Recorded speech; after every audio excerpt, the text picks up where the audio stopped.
Hello everyone, आप सभी का हार्दिक स्वागत। आज इस वीडियो में आरपीसी द्वारा विभिन्न एग्जाम में पूछे गए बायोमोलिक्यूल्स जो है जैव अणु उनकी प्रीवियस ईयर्स क्वेश्चन की चर्चा करते हैं। आरपीसी द्वारा विभिन्न प्रकार की जो प्रतियोगी परीक्षाएं हुई उनके अंदर बायोमोलिक्यूल जो होते हैं उनमें से किस प्रकार से क्वेश्चन पूछे जाते हैं। तो फर्स्ट क्वेश्चन है जूनियर केमिस्ट 2011 का पीएचडी डिपार्टमेंट का।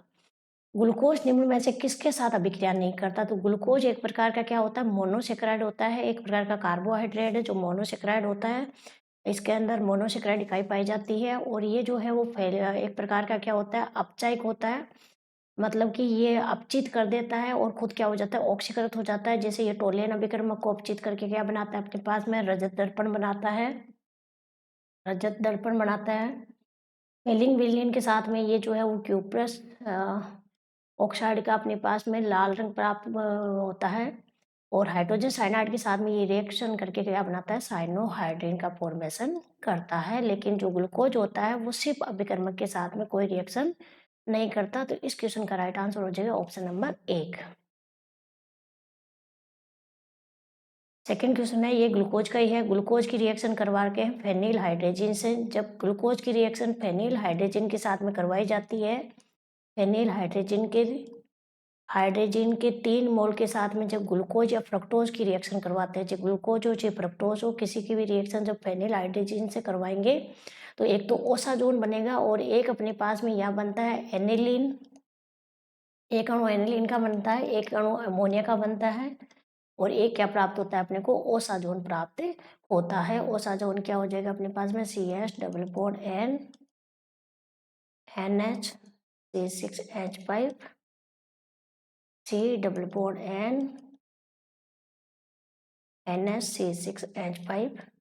ओसाजोन जो बनता है वो कार्बन फर्स्ट और कार्बन सेकेंड, इन 2 कार्बन का के ऊपर बाकी जो कॉन्फ़िगरेशन होता है वो क्या रहता है? सेम रहता है।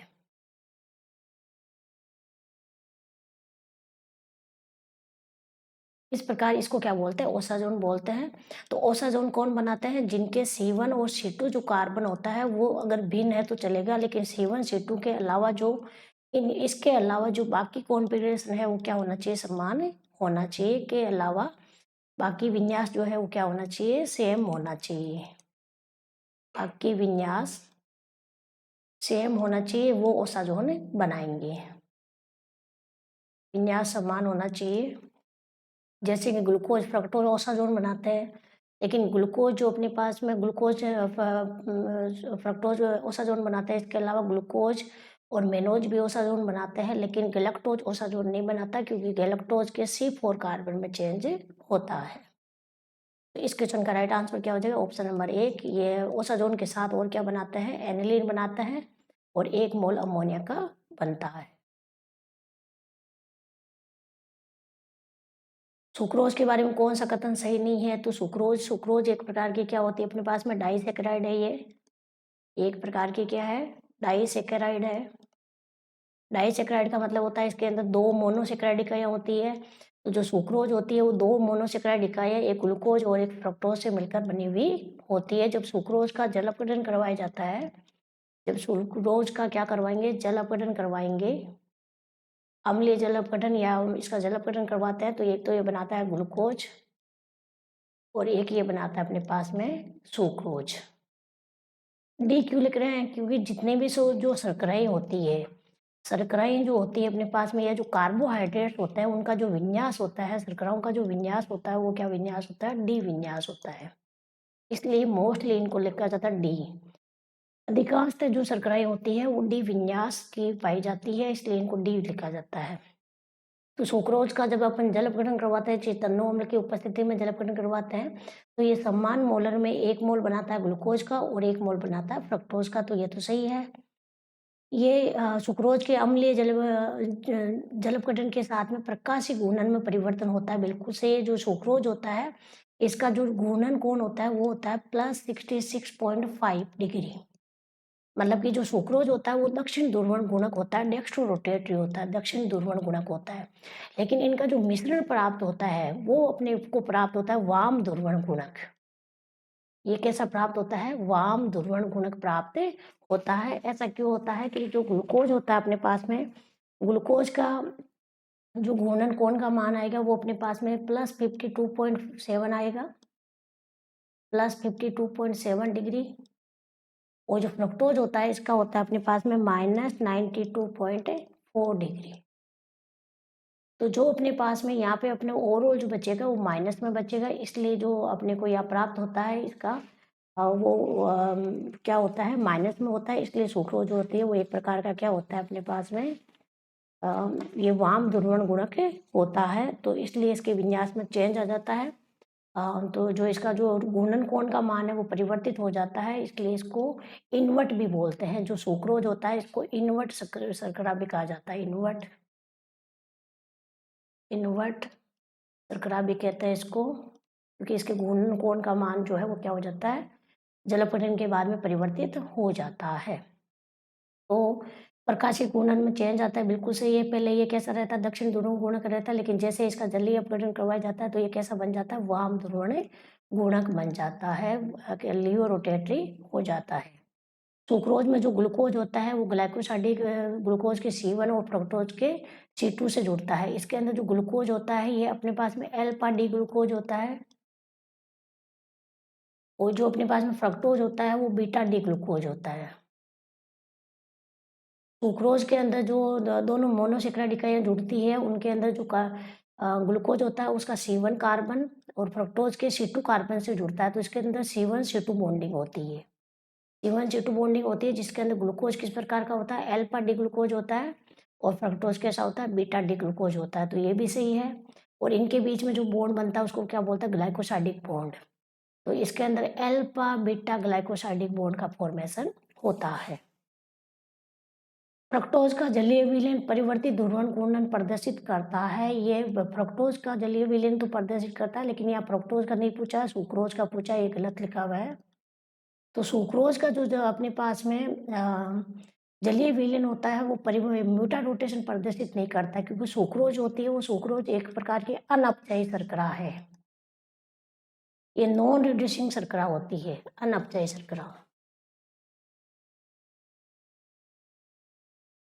कैसी शर्करा होती है? ये अनअपचयी शर्करा होती है, नॉन रिड्यूसिंग शर्करा होती है, अनअपचयी शर्करा।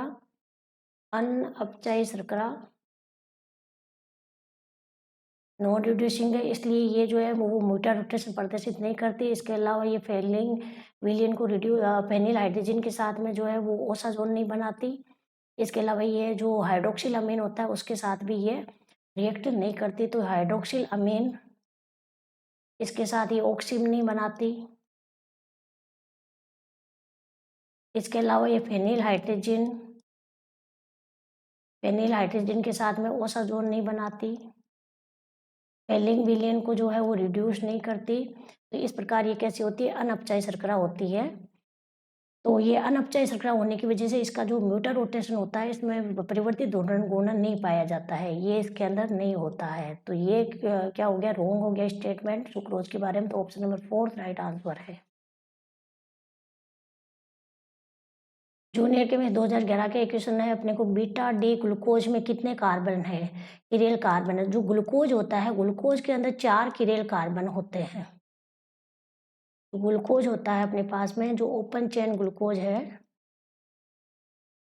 1 2 3 4 टोटल कितने कार्बन होते हैं? ग्लूकोज के अंदर 6 कार्बन होते हैं। ग्लूकोज एक प्रकार का क्या होता है? ये एक प्रकार का एल्डोहेक्सोज होता है। एल्डिहाइड ग्रुप होता है और हेक्सोज होता है, एल्डोहेक्सोज होता है। इसमें कितने कार्बन होते हैं? 6 कार्बन होते हैं। इसके अंदर कितने किरेल कार्बन होते हैं? 4 किरेल कार्बन होते हैं ग्लूकोज के अंदर। किरेल कार्बन कितने हो गए इसमें? 4 हो गए। लेकिन अगर अपने जो बीटा डी ग्लूकोज है, बीटा डी ग्लूकोज क्या होगी अपने पास में? यहाँ पे जो है C1 का किसके साथ में यहाँ पर बॉन्डिंग हो जाती है अपने पास में? C1 का C4 के साथ में बॉन्डिंग हो जाती है। C1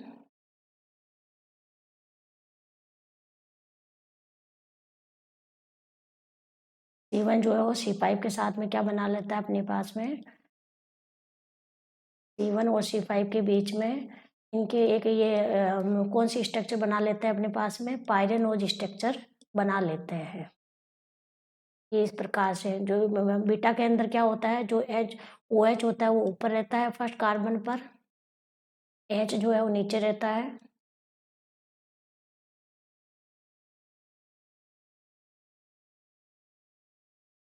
इस प्रकार से अपने पास में ये जो ये है beta D glucose, beta D glucose, beta D glucose. Beta D glucose के अंदर कितने किरियल कार्बन हो जाएंगे, यहाँ पे अपने पास में किरियल कार्बन हो जाएंगे जो है वो इसके अंदर 5 किरियल कार्बन हो जाएंगे, 1 2 3 4 और 5 किरियल कार्बन। तो इसमें टोटल कितने किरियल कार्बन होते हैं, 5 किरियल कार्बन होते हैं। तो ऑप्शन नंबर 3 इसका राइट आंसर हो जाएगा।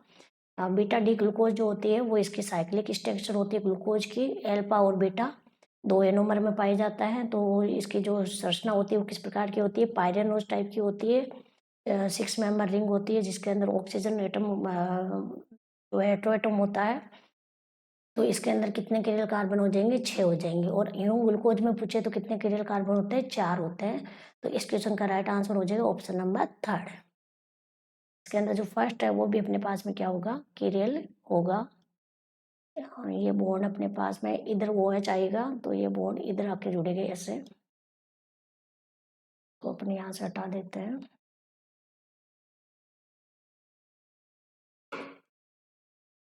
बीटा के अंदर OH ग्रुप इधर रहता है, इधर H रहता है।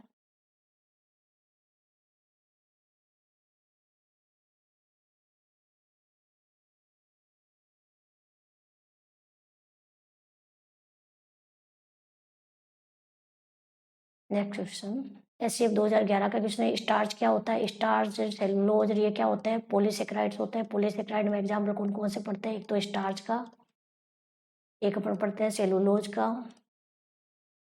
एक पढ़ते हैं ग्लाइकोजन का, ग्लाइकोजन। स्टार्च जो होता है, स्टार्च अपने पास में इसका अंदर बीटा ग्लाइकोसाइडिक बॉन्ड होता है, बीटा ग्लाइकोसाइडिक बॉन्ड होता है, सॉरी अल्फा ग्लाइकोसाइडिक बॉन्ड होता है। उस जो सेलुलोज होता है उसमें बीटा ग्लाइकोसाइडिक बॉन्ड होता है।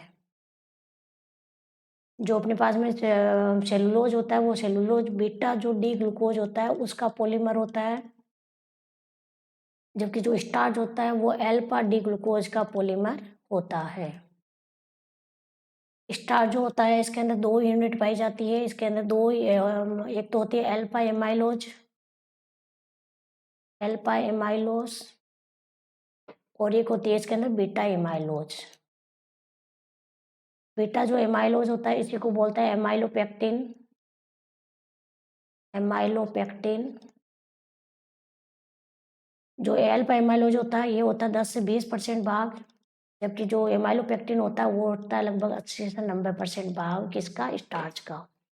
स्टार्च एक प्रकार के पॉलीसेकेराइड होते हैं। ऑप्शन नंबर 3 राइट आंसर है। डाइसेकेराइड के अंदर कौन कौन सी आएगी, डाइसेकेराइड के अंदर एक तो माल्टोज आएगी, एक सुक्रोज,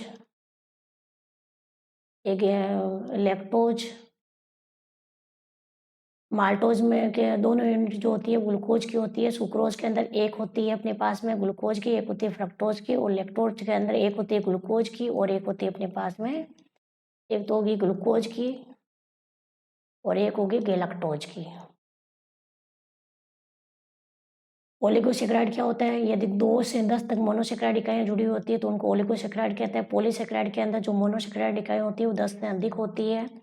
ओलिगोसेकेराइड जो डाइसेकेराइड होते हैं वो एक तरह के ओलिगोसेकेराइड होते हैं, डाइसेकेराइड, ट्राइसेकेराइड, टेट्रासेकेराइड, ये सारे क्या होते हैं, ओलिगोसेकेराइड होते हैं। तो इसलिए इस क्वेश्चन का राइट आंसर क्या हो जाएगा, option number 3। Keto hexose, keto hexose keto group है और हेक्सोज ग्रुप है, तो जो ग्लूकोज होता है वो एल्डो हेक्सोज होता है, एल्डो हेक्सोज, इसमें एल्डिहाइड ग्रुप होता है। जबकि कीटो हेक्सोज होता है fructose. Option number 2 right answer है। फ्रक्टोज जो होता है वो एक प्रकार का कीटो हेक्सोज होता है। इक्सु शर्करा, इक्सु शर्करा का मतलब इन्वर्ट शुगर किसको बोलते हैं, सुक्रोज को बोलते हैं। सुक्रोज का जो मिश्रण होता है, वैसे सुक्रोज का जो जलीय मिश्रण होता है उसको बोला जाता है इन्वर्ट शुगर, या इसी को इक्सु शर्करा, इसी को बोलता है कैन शुगर, या इसी को क्या बोलता है, इन्वर्ट शुगर, इन्वर्ट शर्करा। तो इसको जब इसके गलनांक पॉइंट से अधिक अधिक गलनांक पॉइंट पर गर्म किया जाता है तो ये एक भूरे रंग का पदार्थ बना लेती है। भूरा रंग का पदार्थ, भूरा रंग का पदार्थ जो बनता है उसको क्या बोलते हैं? कैलामेल बोलते हैं। ऑप्शन नंबर 4 राइट आंसर है कैलामेल। जब सुक्रोज को या इक्सु शर्करा को उसके गलनांक से ऊपर ताप पर गर्म करते हैं तो वो एक भूरे रंग का पदार्थ बना लेती है जिसको क्या कहेंगे? कैलामेल। एसएफ 2011 का क्वेश्चन है सेलुलोज की ग्लूकोज इकाइयाँ कौन सी होती है? तो अभी अपन बात करते हैं सेलुलोज में बीटा ग्लूकोसाइडिक बॉन्ड होता है, इसके अंदर बीटा डी ग्लूकोज होता है। सेलुलोज के अंदर क्या होता है? Beta D glucose. जो सेलुलोज होता है वे एक तरह का क्या होता है? बीटा डी ग्लूकोज का पॉलीमर होता है। और एल्फा डी ग्लूकोज किसके अंदर होता है? स्टार्च के अंदर। स्टार्च स्टार्च के अंदर क्या होता है? Alpha D glucose.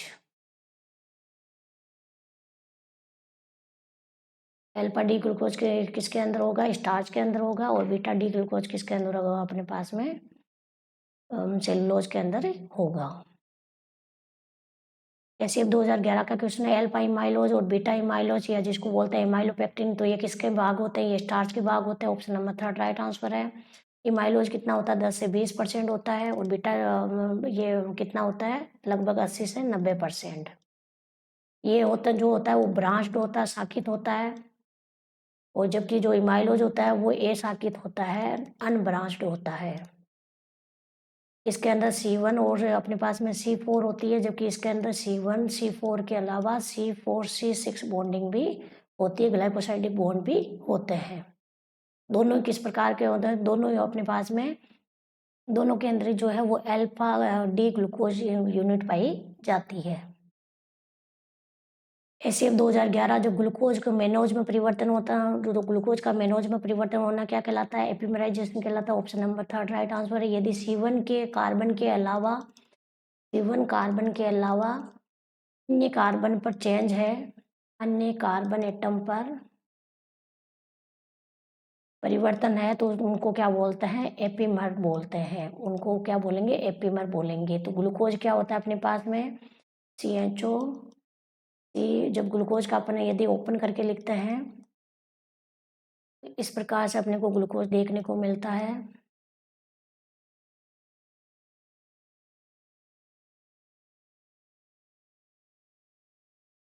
ये हो गया ग्लूकोज।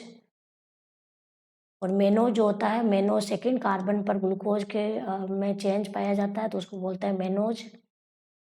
सेकंड जो कार्बन है उसके अंदर अगर OH ग्रुप लेफ्ट साइड है तो उसको बोलेंगे मेनोज। बाकी जो है विन्यास होता है वो सेम ही होता है दोनों का, तो इसको क्या बोलते हैं? मेनोज। तो जो मेनोज और जो ग्लूकोज होते हैं तो मेनोज एक तरह का ग्लूकोज का C2 एपीमर होता है। ये C2 क्या होता है? एपीमर होता है। एपीमर होता है। और एक होता है अपने पास में लैक्टोज। लैक्टोज क्या होता है? C4 एपीमर होता है ग्लूकोज का।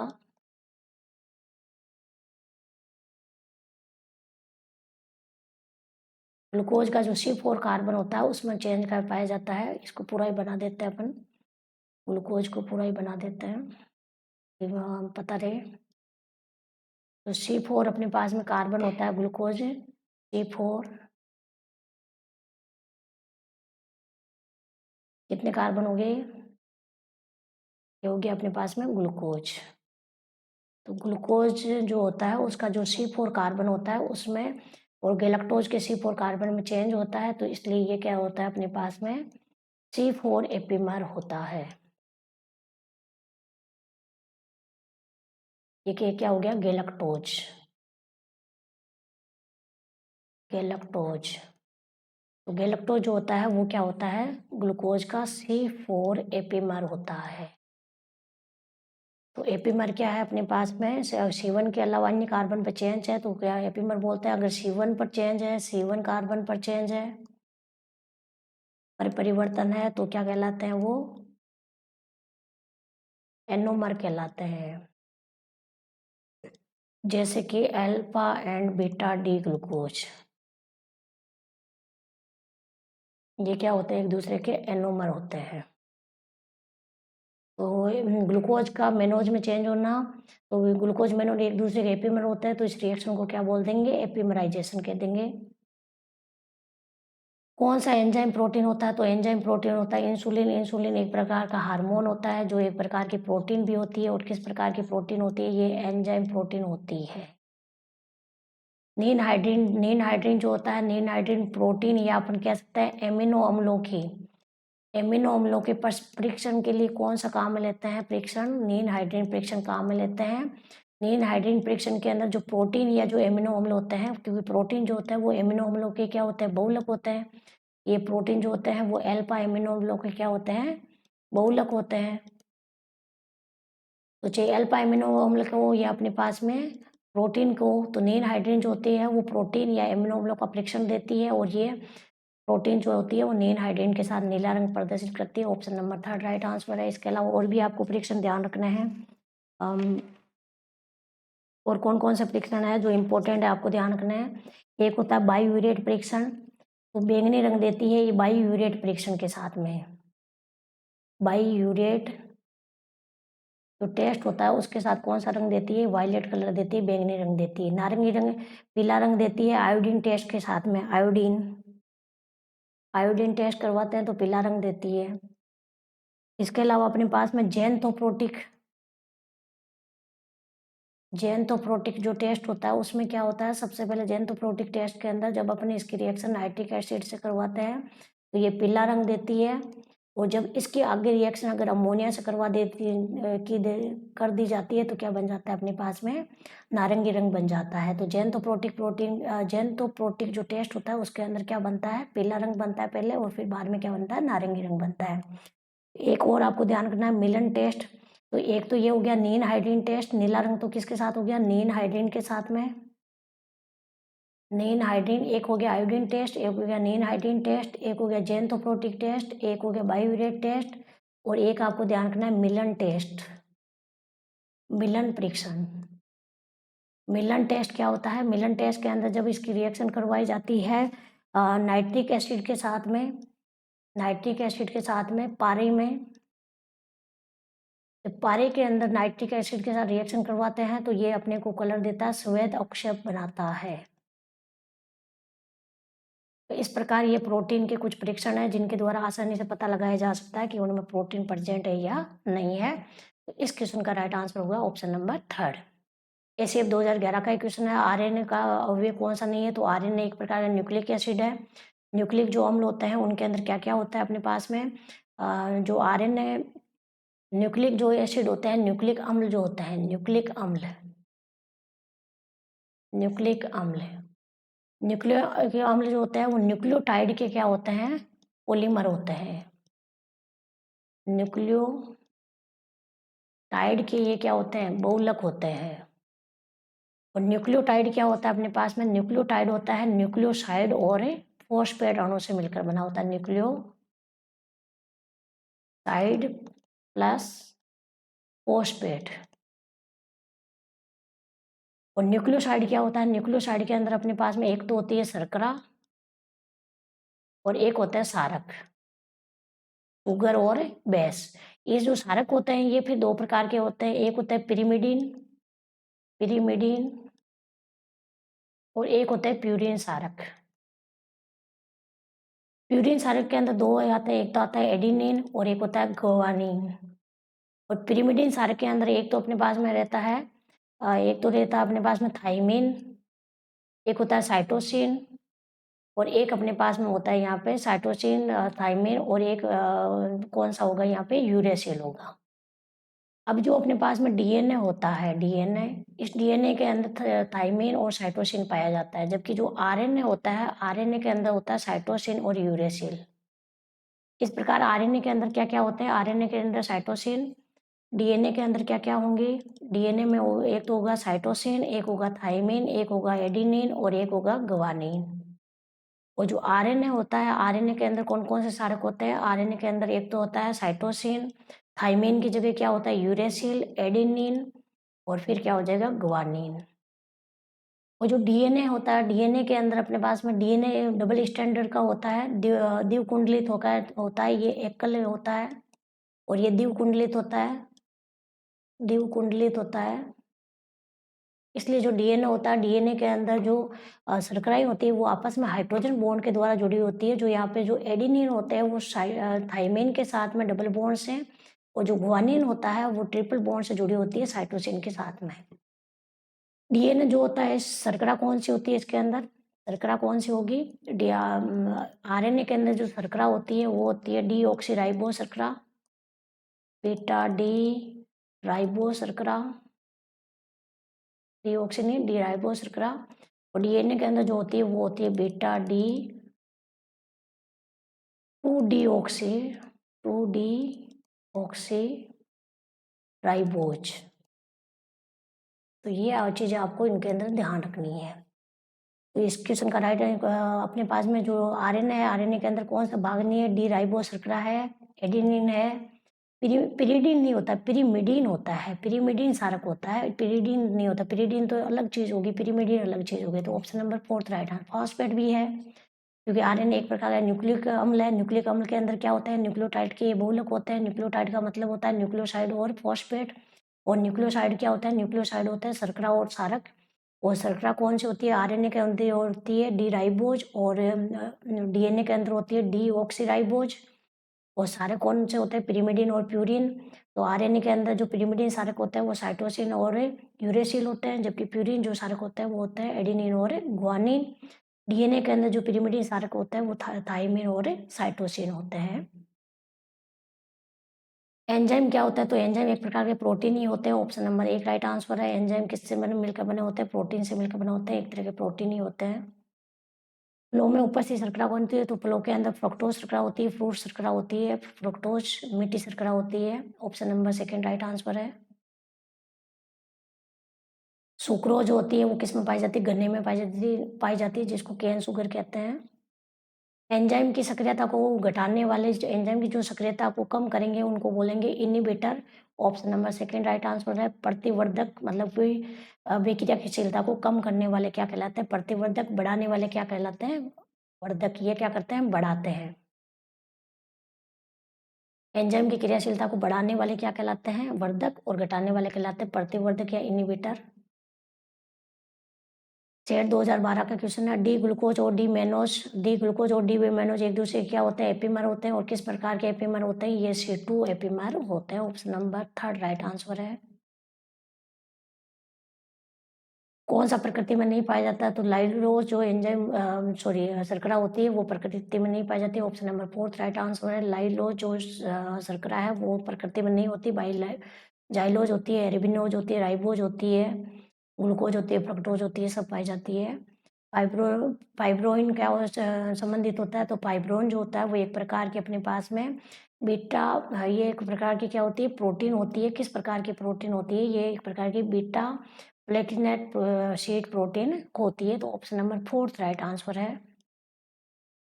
फाइब्रोन जो अपने पास में प्रोटीन होती है वो अगर प्रकार के आधार पर देखे जाए तो ये किस प्रकार की प्रोटीन होती है? ये एक प्रकार की फाइब्रस प्रोटीन होती है, फाइब्रस प्रोटीन। प्रोटीन वैसे 3 प्रकार की होती है। एक होती है सिंपल, एक होती है अपने पास में प्रोटीन की अगर अपन बात करें तो प्रोटीन 3 प्रकार की होगी। एक होती है सरल सिंपल, एक होती है अपने पास में संयुग्मित कॉन्जुगेटेड,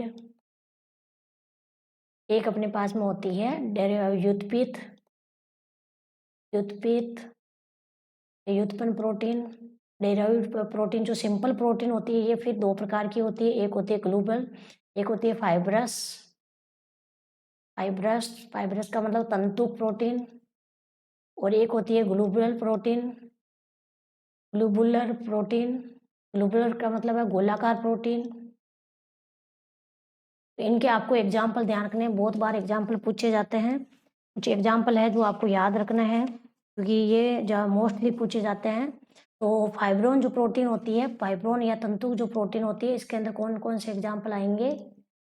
इस प्रोटीन के अंदर आप एग्जाम्पल ध्यान रखना। एक तो कोलेजन ध्यान रखना, कोलेजन जो प्रोटीन होती है ये किसके अंदर पाई जाती है अपने पास में? कोई कोलेजन में ध्यान रखना। एक केराटिन ध्यान रखना, केराटिन जो त्वचा होती है, बाल होते हैं, उनके नाखून होते हैं, उनके अंदर पाई जाती है। एक आपको इसके अंदर ध्यान रखना मायोसिन, मायोसिन जो होती है वो किस में पाई जाती है? मांसपेशियों में। एक इसके अंदर ध्यान रखना आप, फाइब्रोन प्रोटीन होगी। फाइब्रोन फाइब्रोन जो प्रोटीन होती है, फाइब्रोन प्रोटीन किसके अंदर पाई जाती है? ये फाइब्रोन जो प्रोटीन होती है ये किसके अंदर पाई जाती है? सिल्क में पाई जाती है। ये किसमें होती है? सिल्क में होती है। तो इस प्रकार अब ग्लोबल प्रोटीन के इम्पोर्टेंट एग्जाम्पल जो होते हैं वो वेरी इंपॉर्टेंट है। इसके अंदर एक तो आपको ध्यान करना है एल्ब्यूमिन। एक आपको इसके अंदर ध्यान रखना है अपने पास में हिस्टोन का मतलब ग्लोबिन जो होती है ना, हीमोग्लोबिन जो ग्लोबिन होती है वो एक प्रकार की हिस्टोन प्रोटीन होती है। ग्लोबिन एक प्रकार की हिस्टोन प्रोटीन है। और हिस्टोन प्रोटीन भी किस प्रकार के? गोलाकार प्रोटीन को भी फिर अलग अलग भागों में डिवाइड किया गया, लेकिन आपको एग्जाम्पल ध्यान रखना है। इसके अलावा इंसुलिन जो प्रोटीन होती है वो एक प्रकार की क्या होती है? गोलाकार प्रोटीन होती है। इसके अलावा और भी आपको एग्जाम्पल ध्यान करना है।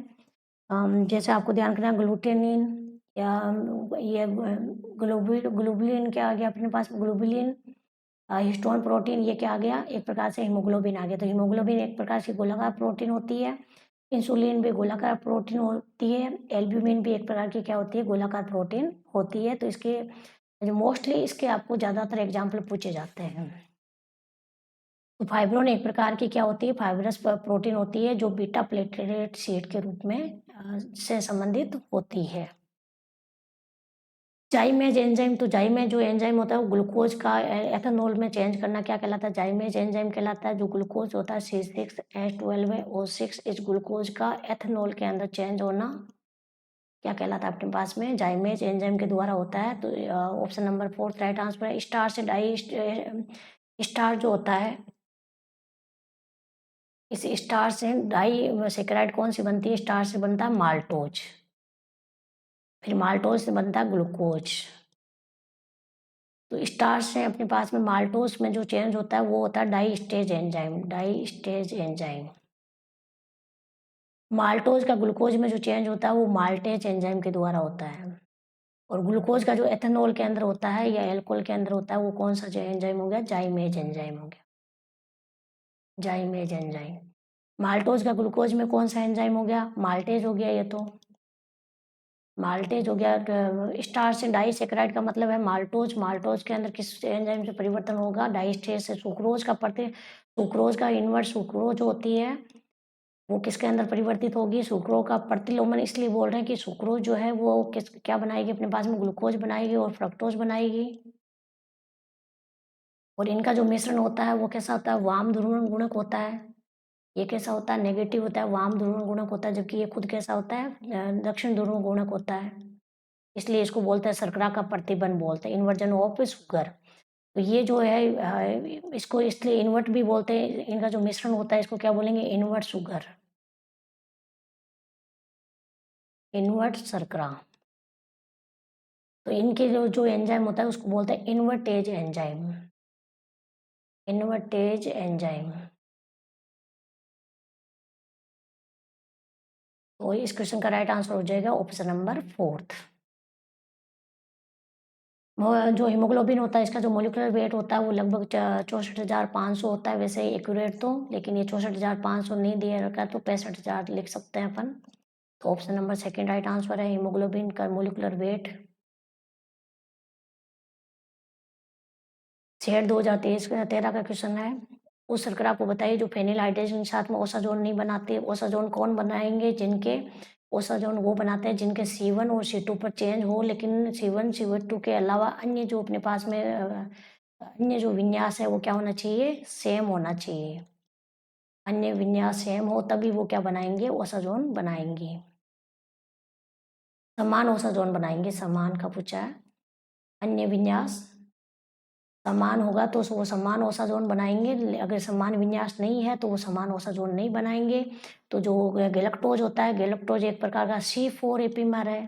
तो इसके जो C4 कार्बन होता है उस पर चेंज होता है, इसलिए इसका विन्यास C1 C2 पर चेंज ना होकर कहाँ है? C4 पर चेंज है। तो ये समान ओसाजोन नहीं बनाएगा। जबकि ग्लूकोज और मेनोज होता है इनके C2 कार्बन पर चेंज है, ये C2 एपीमर है। और ग्लूकोज और इनके जो कार्बन पर चेंज होता है वो C1 और C2 पर चेंज होता है केवल, फ्रक्टोज और ग्लूकोज के। तो ये भी ओसाजोन बनाएंगे सेम। ग्लूकोज और मैनोज भी सेम ओसाजोन बनाएंगे, लेकिन गैलेक्टोज जो होता है वो C4 कार्बन पे चेन होने की वजह से ये समान ओसाजोन का निर्माण नहीं करेंगे। तो ऑप्शन नंबर 4 राइट आंसर है। RS विन्यास में डी ग्लूकोज, तो शर्कराओं के अंदर RS विन्यास के लिए आपको क्या ध्यान रखना है, अगर OH जो ग्रुप है वो राइट साइड है, अगर OH ग्रुप राइट साइड है तो आपको लिखना है R, और अगर OH ग्रुप लेफ्ट साइड है तो आपको लिखना है S। किसके अंदर लिखना है? यस, शुगर के अंदर लिखना है, शर्कराओं के अंदर केवल। ये फॉर्मूला किस में अप्लाई करना है आपको? केवल शुगर में करना है। तो ये डी ग्लूकोज देर का है, तो यहाँ पे अपने पास में अपन जब नंबरिंग करते हैं तो यहाँ पे जो OH ग्रुप है वो राइट साइड है तो कैसा हो गया? R हो गया। यहाँ पे लेफ्ट साइड है तो कैसा हो गया? S हो गया। ये राइट साइड है R, ये कैसा हो गया? R। तो 2R 3S 4R और 5R, तो 2R 3S 4R और 5R, option number 1 right answer है। सेट 2013 का क्वेश्चन है, किस एमिनो अम्ल में गुआनिडोनिन समूह नहीं होता? तो ये थोड़ा याद रखने वाली चीज है। तो इस क्वेश्चन का राइट आंसर होगा ऑप्शन नंबर 2 आर्जिनिन जो होता है उसमें गुआनिडिनो जो समूह होता है वो प्रेजेंट होता है। विटामिन जो रक्त के थक्के जमने को नियंत्रित करता है, तो विटामिन जो के होता है वो रक्त के थक्के जमने को क्या करता है? नियंत्रित करता है। ऑप्शन नंबर 4 राइट आंसर है। पिरिमिडीन सारक कौन सा है? किसके अंदर नोट है पिरिमिडीन सारक? इनमें से पिरिमिडीन सारक कौन सा है? नहीं है। तो पिरिमिडीन सारक कौन कौन से होते हैं? यूरेसिल होता है, थाइमिन होता है, साइटोसिन होता है, लेकिन ग्वानिन और एडेनिन जो होता है ये क्या होता है? प्यूरिन सारक होते हैं। पिरिमिडीन सारक 3 होते हैं, प्यूरिन सारक 2 होते हैं। ऑप्शन नंबर 4 राइट आंसर है इसका। स्कूल लेक्चर 2013 का क्वेश्चन है, ग्लूकोज का नाइट्रिक अम्ल के साथ में जब ऑक्सीकरण करवाया जाता है तो क्या बनता है? सैकरिक अम्ल बनता है। जब ग्लूकोज होता है, इस ग्लूकोज का जब अपने पास में क्या करवाएंगे? C4H2OH4 5 6, जब इसका ऑक्सीडेशन अगर नाइट्रिक अम्ल के साथ में ऑक्सीडेशन करवाते हैं तो ये बनाता है अपने पास में सैकरिक अम्ल। क्या बनाएगा? सैकरिक अम्ल। और जब इसका ऑक्सीडेशन करवाया जाता है ब्रोमीन वाटर की प्रेजेंस में, जब इसका ऑक्सीडेशन करवाएंगे अगर ब्रोमीन जल से, तो ये क्या बनाएगा? अपने पास में ग्लूकोनिक अम्ल बनाएगा। क्या बनाएगा? ग्लूकोनिक अम्ल। तो इस प्रकार ये दोनों रिएक्शन वेरी इंपॉर्टेंट है, बार बार पूछी जाती है। और जब इसका क्या करवाया जाता है? अपचयन करवाया जाता है HI और लाल फॉस्फेटस की उपस्थिति में, तो ये बनाता है एन हेक्सेन बनाता है। तो नाइट्रिक अम्ल के साथ में क्या बनाएगा? सैकरिक अम्ल बनाएगा। ऑप्शन नंबर 3 राइट आंसर है। ग्लूकोनिक अम्ल किसके साथ बनाएगा? ब्रोमीन वाटर के साथ बनाएगा। ब्रोमीन वाटर के साथ। इसको लेक्चर 2013 का क्वेश्चन है, एंजाइम के बारे में कौन सा कथन सही नहीं है? एंजाइम के बारे में कौन सा सही नहीं है? तो एंजाइम विशिष्ट होते हैं, बिल्कुल सही है। सभी जानते हैं कि एंजाइम जो होते हैं वो उत्प्रेरक के समान ही होते हैं, एक तरह के जैव रासायनिक उत्प्रेरक होते हैं ये। और ये क्या करते हैं कि इनकी जो मात्रा होती है वो अभिक्रिया मिश्रण के अंदर बहुत कम मात्रा की आवश्यकता होती है, तो ये भी सही है। और ये सक्रियण ऊर्जा को क्या करते हैं? सक्रियण ऊर्जा के परिणाम को घटा देते हैं, बढ़ाते नहीं, ये क्या करते हैं? घटाते हैं, जिससे अभिक्रिया वेग क्या हो जाता है? बढ़ जाता है। और ये एक प्रकार के एंजाइम जो होते हैं वो ग्लोबल प्रोटीन होते हैं, जैसा कि अपन एग्जाम्पल देखा था इंसुलिन जो होती है। इंसुलिन एक प्रकार की ग्लोबल प्रोटीन होती है।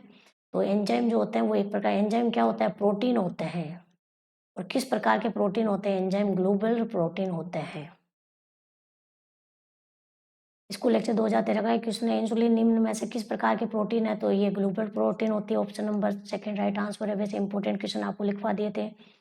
ब्रेस्ट के अंदर कौन कौन सा आता है? केरेटिन आता है, कोलेजन आता है, मायोसिन आता है। इसको लेक्चर 2013 का क्वेश्चन है, आवश्यक एमिनो अम्ल। अब आवश्यक एसेंशियल एमिनो अम्ल किसको कहेंगे? ये अपने पास में जिनको अपना शरीर संश्लेषित नहीं करता, जो संश्लेषित नहीं हो सकते, बॉडी के द्वारा जो संश्लेषित नहीं होंगे, संश्लेषित नहीं किए जा सकते, वो क्या कहलाता है अपने पास में? आवश्यक एमिनो अम्ल कहलाता है, एसेंशियल एमिनो एसिड कहलाते हैं। और जो संश्लेषित होते हैं उनको क्या बोलते हैं? अनावश्यक बोलते हैं। एमिनो एसिड 2 प्रकार, मतलब कि टोटल एमिनो एसिड कितने होते हैं? लगभग 20 एमिनो एसिड होते हैं जिनको उनकी आवश्यकता के आधार पर 2 भागों में डिवाइड किया गया है। एक है उनको बोलते हैं आवश्यक एमिनो एसिड और एक बोलते हैं अनावश्यक एमिनो एसिड। तो आवश्यक जो एमिनो एसिड है, एसेंशियल एमिनो एसिड कितने होंगे? टोटल आवश्यक एमिनो एसिड 10 होंगे। तो इनकी ट्रिक आप नोट कर लेना। इनकी ट्रिक क्या है अपने पास में? टीवी, पाथ, मील। तो 10 एमिनो एसिड है, उनको आपको हमेशा याद रखना है, वेरी इंपॉर्टेंट है क्योंकि ये बार-बार क्वेश्चन पूछे जाते हैं। तो टी का मतलब हो गया अपने पास में थ्रियोनिन, थ्रियोनिन। इस वी का मतलब हो गया वेलिन। इस पी का मतलब हो गया फेनिल एलानिन, फेलिन, एलाइनिन। इस ए का मतलब हो गया आर्जिनिन, आर्जिनिन। एक बार आप ट्रिक याद कर लेना, मैं फिर बार-बार आपको नहीं दोहराऊँगी। Tryptophan, tryptophan. इस टी का मतलब एम का एच का मतलब हो गया अपने पास में हिस्टिडीन, हिस्टिडीन। और इस एम का मतलब हो गया अपने पास में मिथायोनिन, मिथायोनिन, मिथायोनिन। इस आई का मतलब हो गया अपने पास में आइसोल्यूसिन, आइसोल्यूसिन। इस एक एल का मतलब हो गया अपने पास में ल्यूसिन, ल्यूसिन। और इस दूसरे एल का मतलब हो गया अपने पास में लाइसिन। तो लगभग जो एल से रिलेटेड जितने भी वो तो सारे लगभग आ गए थे। एक के अंदर केवल एक ही ध्यान रखना है, एक के अंदर केवल आर्जिनिन होता है। इनमें से कौन सा आवश्यक अमीनो एसिड है? तो वेलिन है। ऑप्शन नंबर 1 राइट आंसर है valine. Valine, threonine, phenyl alanine and arginine, tryptophan, methionine, histidine, isoleucine, leucine और लाइसिन। ये क्या होते हैं? 10 एमिनो एसिड होते हैं जो क्या होते हैं? आवश्यक होते हैं। और बाकी जो अपने पास में क्या होते हैं? अनावश्यक एमिनो एसिड होते हैं। तो इस प्रकार अपने आपको इसकी ट्रिक याद रखनी है और ये आपको हमेशा पूछी जा सकती है। डाइस्टेज एंजाइम, डाइस्टेज एंजाइम क्या करता है? स्टार्च को किस में चेंज करता है? माल्टोज में चेंज करता है। स्टार्च को माल्टोज या डाइसेक्राइड में चेंज करता है। तो स्टार्च का फॉर्मूला क्या होगा? पॉलीसेक्राइड का फॉर्मूला क्या होता है? C6H10O5N। ये होती है पॉलीसेक्राइड। और जो डाइसेक्राइड्स होते हैं उनका फॉर्मूला होता है C12H22O11। ये है पॉलीसेक्राइड, ये है डाइसेक्राइड। और मोनोसेक्राइड का होता है C6H12O6। तो ऑप्शन नंबर 4 राइट आंसर है।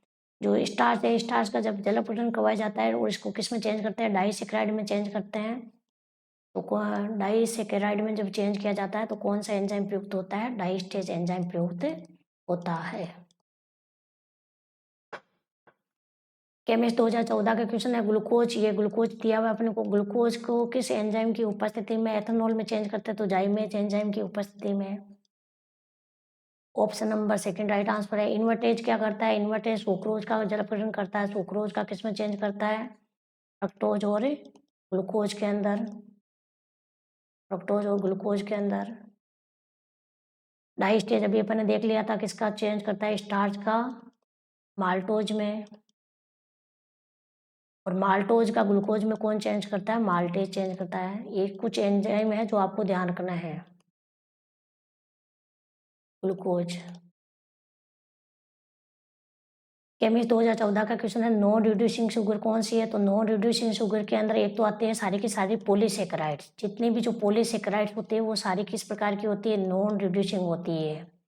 और इसके अलावा आपको डाइसेकेराइड के अंदर एग्जाम्पल ध्यान रखना है। फेमस एग्जाम्पल है सुक्रोज। डाइसेकेराइड के अंदर आपको एग्जाम्पल किसका ध्यान रखना है? सुक्रोज का। बाकी जो डाइसेकेराइड होते हैं जैसे उनकी अपने पास में माल्टोज है, लैक्टोज है, माल्टोज है, लैक्टोज है। ये क्या होती है अपने पास में? रिड्यूसिंग होती है। केवल सुक्रोज किस प्रकार की होती है? नॉन रिड्यूसिंग होती है। तो ऑप्शन नंबर 1 राइट आंसर है। नॉन रिड्यूसिंग का मतलब वो क्या होता है कि ये एक तो फेनिल हाइड्रोजन के साथ ओसाजोन नहीं बनाती, एक ये फेलिन विलिन को क्या नहीं करती? अपचित नहीं करती। और ये जो है वो हाइड्रोक्सिलामीन के साथ में ऑक्जिम नहीं बनाती। इस प्रकार की इनमें प्रॉपर्टी पाई जाती है। ब्रोमीन वाटर के साथ में ग्लूकोज क्या बनाता है? ग्लूकोनिक अम्ल बनाता है। ऑप्शन नंबर 3 राइट आंसर है।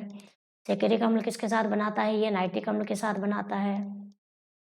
और एन-हेक्सेन किसके साथ बनाता है? HI और लाल फास्फोरस के साथ। केमिस्ट 2014 का क्वेश्चन है कि जो है इंक्रीज और फ्रेगमेंटेशन ऑफ आरबीसी के भूरेपन को और अपने पास मांसपेशियां होती है उनके जो वीकनेस है उनको कौन बढ़ावा देता है? किसकी कमी से जो है वो ये इश्यू देखने को मिलता है? तो विटामिन ई की कमी से। Option number second right answer है। विटामिन B12 को क्या बोलते हैं अपने पास में? कोबालमिन बोलते हैं इसको, कोबालमिन। और विटामिन सी को क्या बोलते हैं? पायरोडोक्सिन बोलते हैं, पायरोडोक्सिन। विटामिन B12 जो कोबालमिन जो अपने पास में होता है वो एकमात्र ऐसा विटामिन होता है जिसके अंदर कौन सी मेटल प्रेजेंट होती है? कोबाल्ट मेटल होती है। इसके अंदर धातु प्रेजेंट होती है। एकमात्र ऐसा अपने पास में विटामिन है जिसमें धातु प्रेजेंट होती है, वो कौन है? Cobalamin, vitamin B12।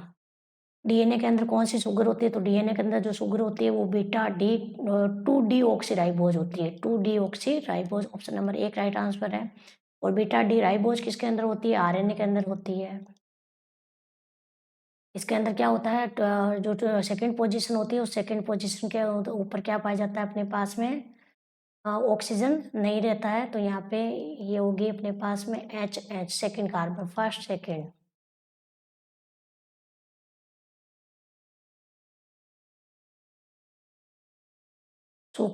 डीएनए और आरएनए के अंदर जो सुक्रोज होती है वो राइबोज होती है। जो राइबोज क्या होती है? 5 कार्बन की मेंबर होती है।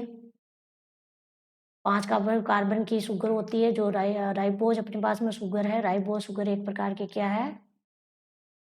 ये एक प्रकार का एल्डोपेंटोज है, एल्डोपेंटोज होती है। तो ये किस में पाई जाती है? डीएनए के अंदर पाई जाती है, 2 डीऑक्सीराइबोज। और आरएनए के अंदर क्या होती है? यहाँ पे एच की जगह क्या होता है? OH होता है। तो इस क्वेश्चन का right answer option number 1। Chemist 2014 का क्वेश्चन है, ग्लोबल प्रोटीन कौन सी होती है? तो सबसे फेमस जो एग्जाम्पल होता है वो इंसुलिन है। ऑप्शन नंबर 1 राइट आंसर है। बाकी मायोसिन है जो हेयर और वुलन के अंदर जो होती है, हेयर के अंदर कौन सी होती है? कोलेजन जो प्रोटीन होती है सिल्क के अंदर पाई जाती है। फाइब्रोनोज जो होती है, केराटिन जो होती है अपने पास में, ये किस में पाई जाती है? केराटिन बाल और नाखून के अंदर होती है। केराटिन होती है बाल और नाखून के अंदर।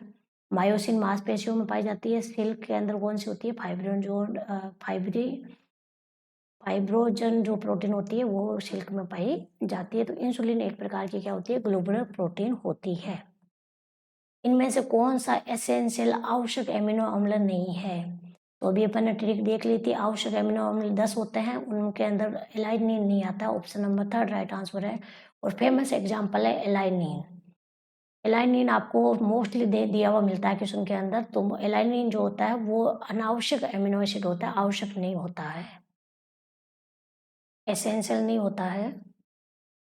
स्टार्च और सेलुलोज को किसके द्वारा विभेदित किया जा सकता है? तो स्टार्च और सेलुलोज को आयोडीन रिएजेंट के द्वारा विभेदित किया जा सकता है।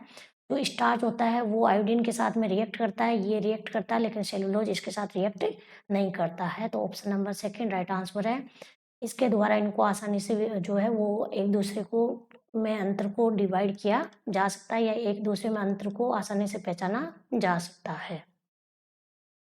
असिस्टेंट प्रोफेसर 2014 का क्वेश्चन है, ग्लूकोज को जो सांद्र नाइट्रिक अम्ल के साथ में गर्म करेंगे, ऑक्सीकरण करवाएंगे तो क्या होगा? तो ये सैकरिक अम्ल का निर्माण करेंगे। ऑप्शन नंबर 4 राइट आंसर है। ग्लूकोज जो होता है वो कंसंट्रेट नाइट्रिक एसिड के साथ में ऑक्सीकृत होकर बनाता है सैकरिक अम्ल, और ब्रोमीन वाटर के साथ में ऑक्सीकृत होकर बनाता है ग्लूकोनिक अम्ल। इनवर्ट जो शुगर होती है क्या होती है? इनवर्ट शुगर अपने पास में mixer of glucose and fructose होता है।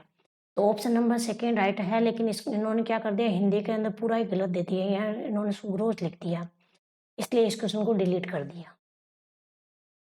इस क्वेश्चन को क्या कर दिया? यहाँ पे डिलीट कर दिया। डिलीट क्यों किया? क्योंकि यहाँ हिंदी का इन्होंने पूरा ही गलत दे दिया था, जैसे कि स्कूल लेक्चर 2022 के अंदर हुआ था, लगभग आधा पेपर गलत था। असिस्टेंट प्रोफेसर 2014 का क्वेश्चन है अपने को, थाइमिन शुगर कौन सी है? अब देखो आजकल स्ट्रक्चर पूछने लगे तो आपको स्ट्रक्चर ध्यान रखनी है। जो मेन आपको स्ट्रक्चर किसकी ध्यान रखनी है? पिरिमिडीन सारकों की ध्यान रखनी है। तो पिरिमिडीन जो सारक होता है, पिरिमिडीन क्या होती है? पिरिमिडीन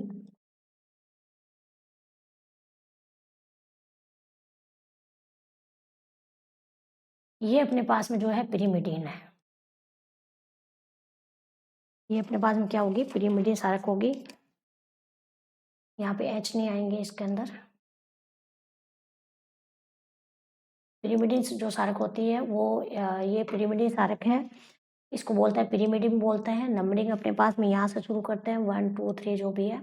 अब यहाँ पे अगर अपने पास में इनकी ये जो पोजीशन है, सेकंड जो पोजीशन है, थर्ड फोर्थ 5 6, अब यहाँ पे कोई इनके डेरिवेटिव बना देते हैं तो उनको पिरिमिडीन जो सारक है वो इस ये है पिरिमिडीन है। अब पिरिमिडीन के अंदर कौन कौन से आते हैं, एक आता है एडिनिन आता है, एक आता है अपने पास में थाइमिन आता, सॉरी एडिनिन आता है। एडिनिन तो क्या होता है, प्यूरिन होता है ना। एडिनिन नहीं होता, इसके अंदर क्या होता है, एक तो अपने पास में आता है थाइमिन आता है, एक इसके अंदर क्या आता है साइटोसिन आता है, और एक इसके अंदर क्या आता है यूरेसिल आता है। तो तीनों की आपको स्ट्रक्चर ध्यान रखनी है, इम्पोर्टेंट है, पूछी जा सकती है।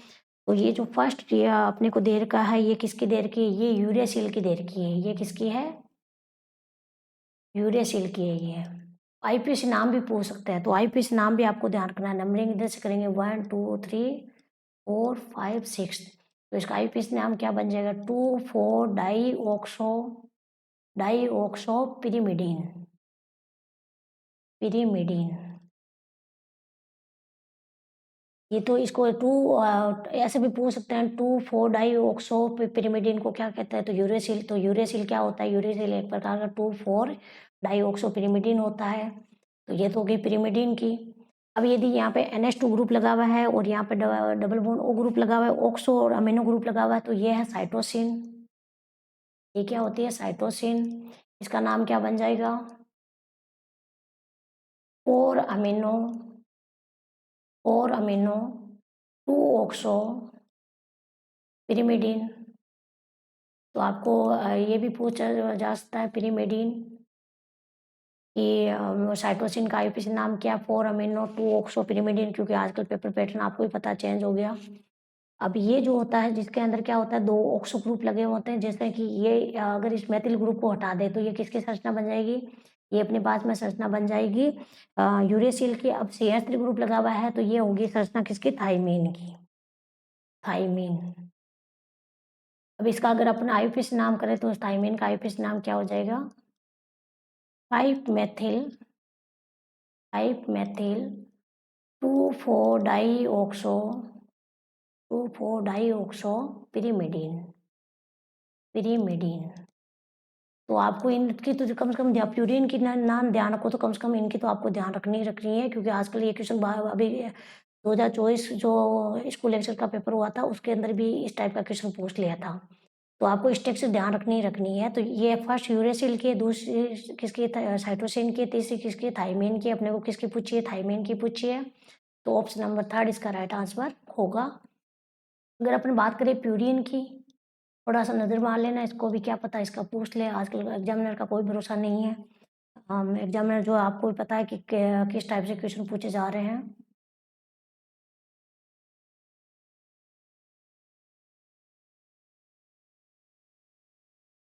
ये है अपने पास में प्यूरिन, ये होती है प्यूरिन। अब प्यूरिन के अंदर 2 आता है, एक तो आता है अपने पास में एडिनिन और एक आता है ग्वानिन। तो क्या करेंगे, जो प्यूरिन है उसी के अंदर कुछ प्रतिस्थापी ग्रुप लगा देंगे। ये हो गया प्यूरिन अपने पास में। अब प्यूरिन के यदि अपने पास में जो है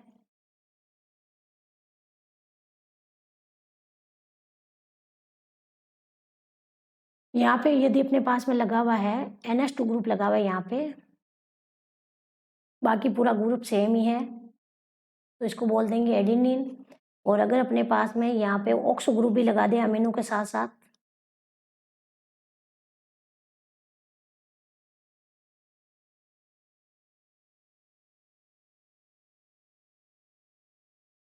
ये तो है ही अपने पास में, यहाँ लगा दिया अमीन ग्रुप और यहाँ लगा दिया डबल बॉन्ड O ग्रुप, तो इसको बोल देंगे गुआनिन। तो इस प्रकार गुआनिन का अपने को आईपीसी नाम भी ध्यान रखना है आपको। यहाँ पे जो नंबरिंग की जाती है वो यहाँ से नंबरिंग की जाती है, इस नाइट्रोजन से 2, ये नाइट्रोजन 3 4, फिर 5 6, फिर यहाँ से 7 8 और 9। यहाँ पे आपको नंबरिंग पूछे तो यहाँ पे अपने पास में ये कौन सी पोजीशन आ रहा है, 6 पोजीशन आ रही है। यहाँ से शुरू करें 1 2 3 4 5 6, तो 6 अमीनो प्यूरिन नाम हो जाएगा इसका। और इसका क्या नाम हो जाएगा अपने पास में 1 2 3 4 5 6, इसका नाम हो जाएगा अपने पास में 2 अमीनो 6 ऑक्सो प्यूरिन। और इसका नाम हो जाएगा 4 अमीनो प्यूरिन। तो ये भी आप थोड़ा सा नज़र मार लेना, क्या पता पूछ ले, कोई भरोसा नहीं एग्जामिनर का, स्ट्रक्चर पूछ सकते हैं। तो असिस्टेंट प्रोफेसर 2014 का क्वेश्चन है, ग्लोबल प्रोटीन कौन सी है। तो सबसे फेमस एग्जाम में insulin, option number 3 right answer है। इंसुलिन जो है वो ग्लोबल प्रोटीन होती है एक प्रकार की। इसके अलावा ग्लोबिन जो प्रोटीन होती है, हीमोग्लोबिन होती है, वो भी एक प्रकार की ग्लोबल प्रोटीन होती है। अपने को क्या पूछा, सेलुलोज पूछा। सेलुलोज के अंदर किस प्रकार के बॉन्ड होते हैं। तो सेलुलोज के अंदर जो है ग्लूकोज इकाइयाँ होती है वो बीटा ग्लूकोज इकाइयाँ होती है, बीटा डी ग्लूकोज होता है। तो इसके अंदर जो बॉन्ड पाए जाते हैं वो किस प्रकार के पाए जाते हैं, बीटा ग्लाइकोसाइडिक बॉन्ड पाए जाते हैं। ऑप्शन नंबर 2 राइट आंसर है। अल्फा किस में होगा, स्टार्च में। स्टार्च के अंदर अल्फा ग्लाइकोसाइडिक बॉन्ड पाया जाता है। डीएनए के अंदर जो शर्करा होती है, डीएनए के अंदर शर्करा कौन सी होती है, तो बीटा डी 2 डी ऑक्सीराइबोज होती है। ऑप्शन नंबर 1 राइट आंसर है। तो सेकंड पोजीशन के ऊपर ऑक्सीजन नहीं होता, इसलिए इसको बोलते हैं 2 डी ऑक्सी। टोलेन जो रिएजेंट होता है, टोलेन जो विक्रमक होता है, उसके अंदर जो एक्टिव स्पीसीज होती है वो कौन सी होती है। तो ऑप्शन नंबर 4 राइट आंसर है। ये स्पीसीज जो होती है वो एक्टिव स्पीसीज होती है। जो अपने पास अपचायी शर्कराएं होती है वो टोलेन के साथ में क्या बनाती है, रजत दर्पण बनाती है। ग्लूकोज का मेनोज में चेंज होना क्या कहलाता है, एपिमराइजेशन कहलाता है। ऑप्शन नंबर 4 राइट आंसर है। एपीमर क्या कहते हैं इसको, एपीमरीकरण कहते हैं। ऑप्शन नंबर 4 राइट आंसर है, क्योंकि ग्लूकोज और मेनोज एक दूसरे के क्या होते हैं, एपीमर होते हैं। असिस्टेंट प्रोफेसर 2014 का क्वेश्चन है, इनमें से आरएनए के अंदर कौन प्रेजेंट नहीं होता। तो एडेनिन होता है, थाइमिन नहीं होता। थाइमिन किसके अंदर होता है, थाइमिन होता है डीएनए के अंदर। और आरएनए में यूरेसिल होता है, साइटोसिन होता है। तो ऑप्शन नंबर 2 राइट आंसर है।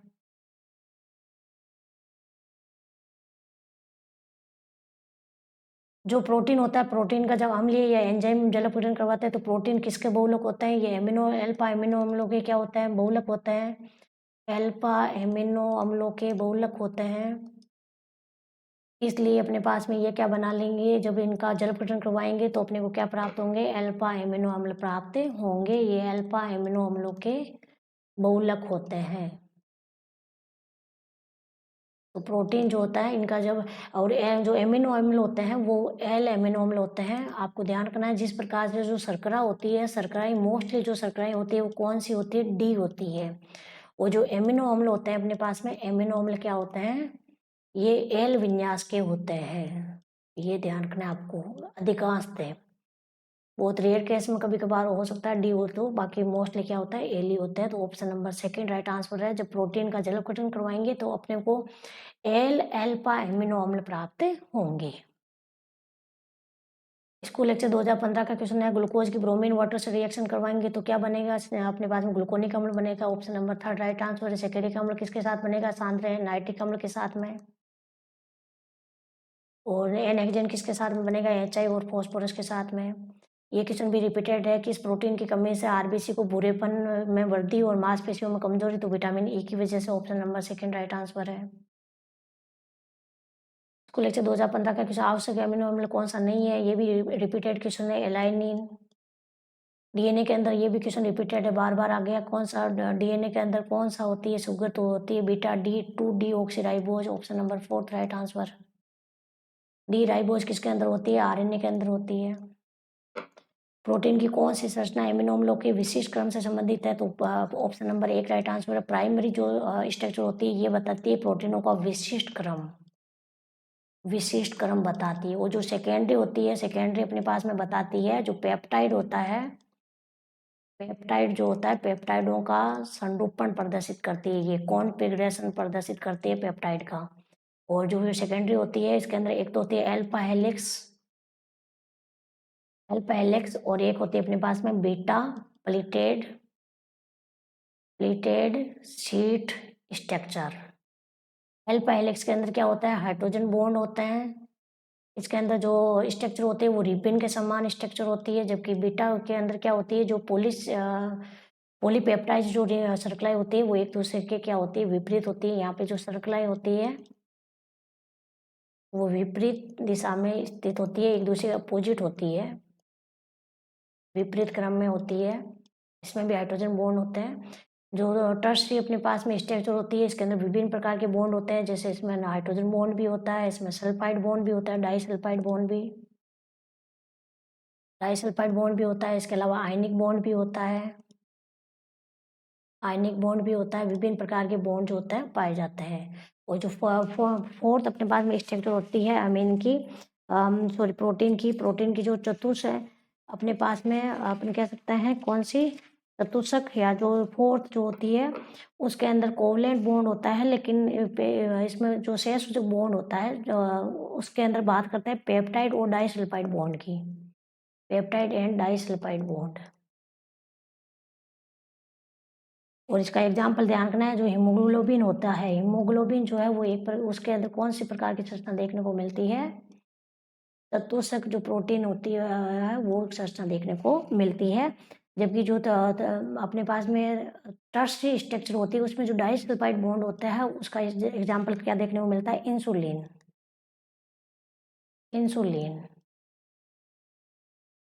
इंसुलिन के अंदर एमिनो एसिड कितने होते हैं अपने पास में, एमिनो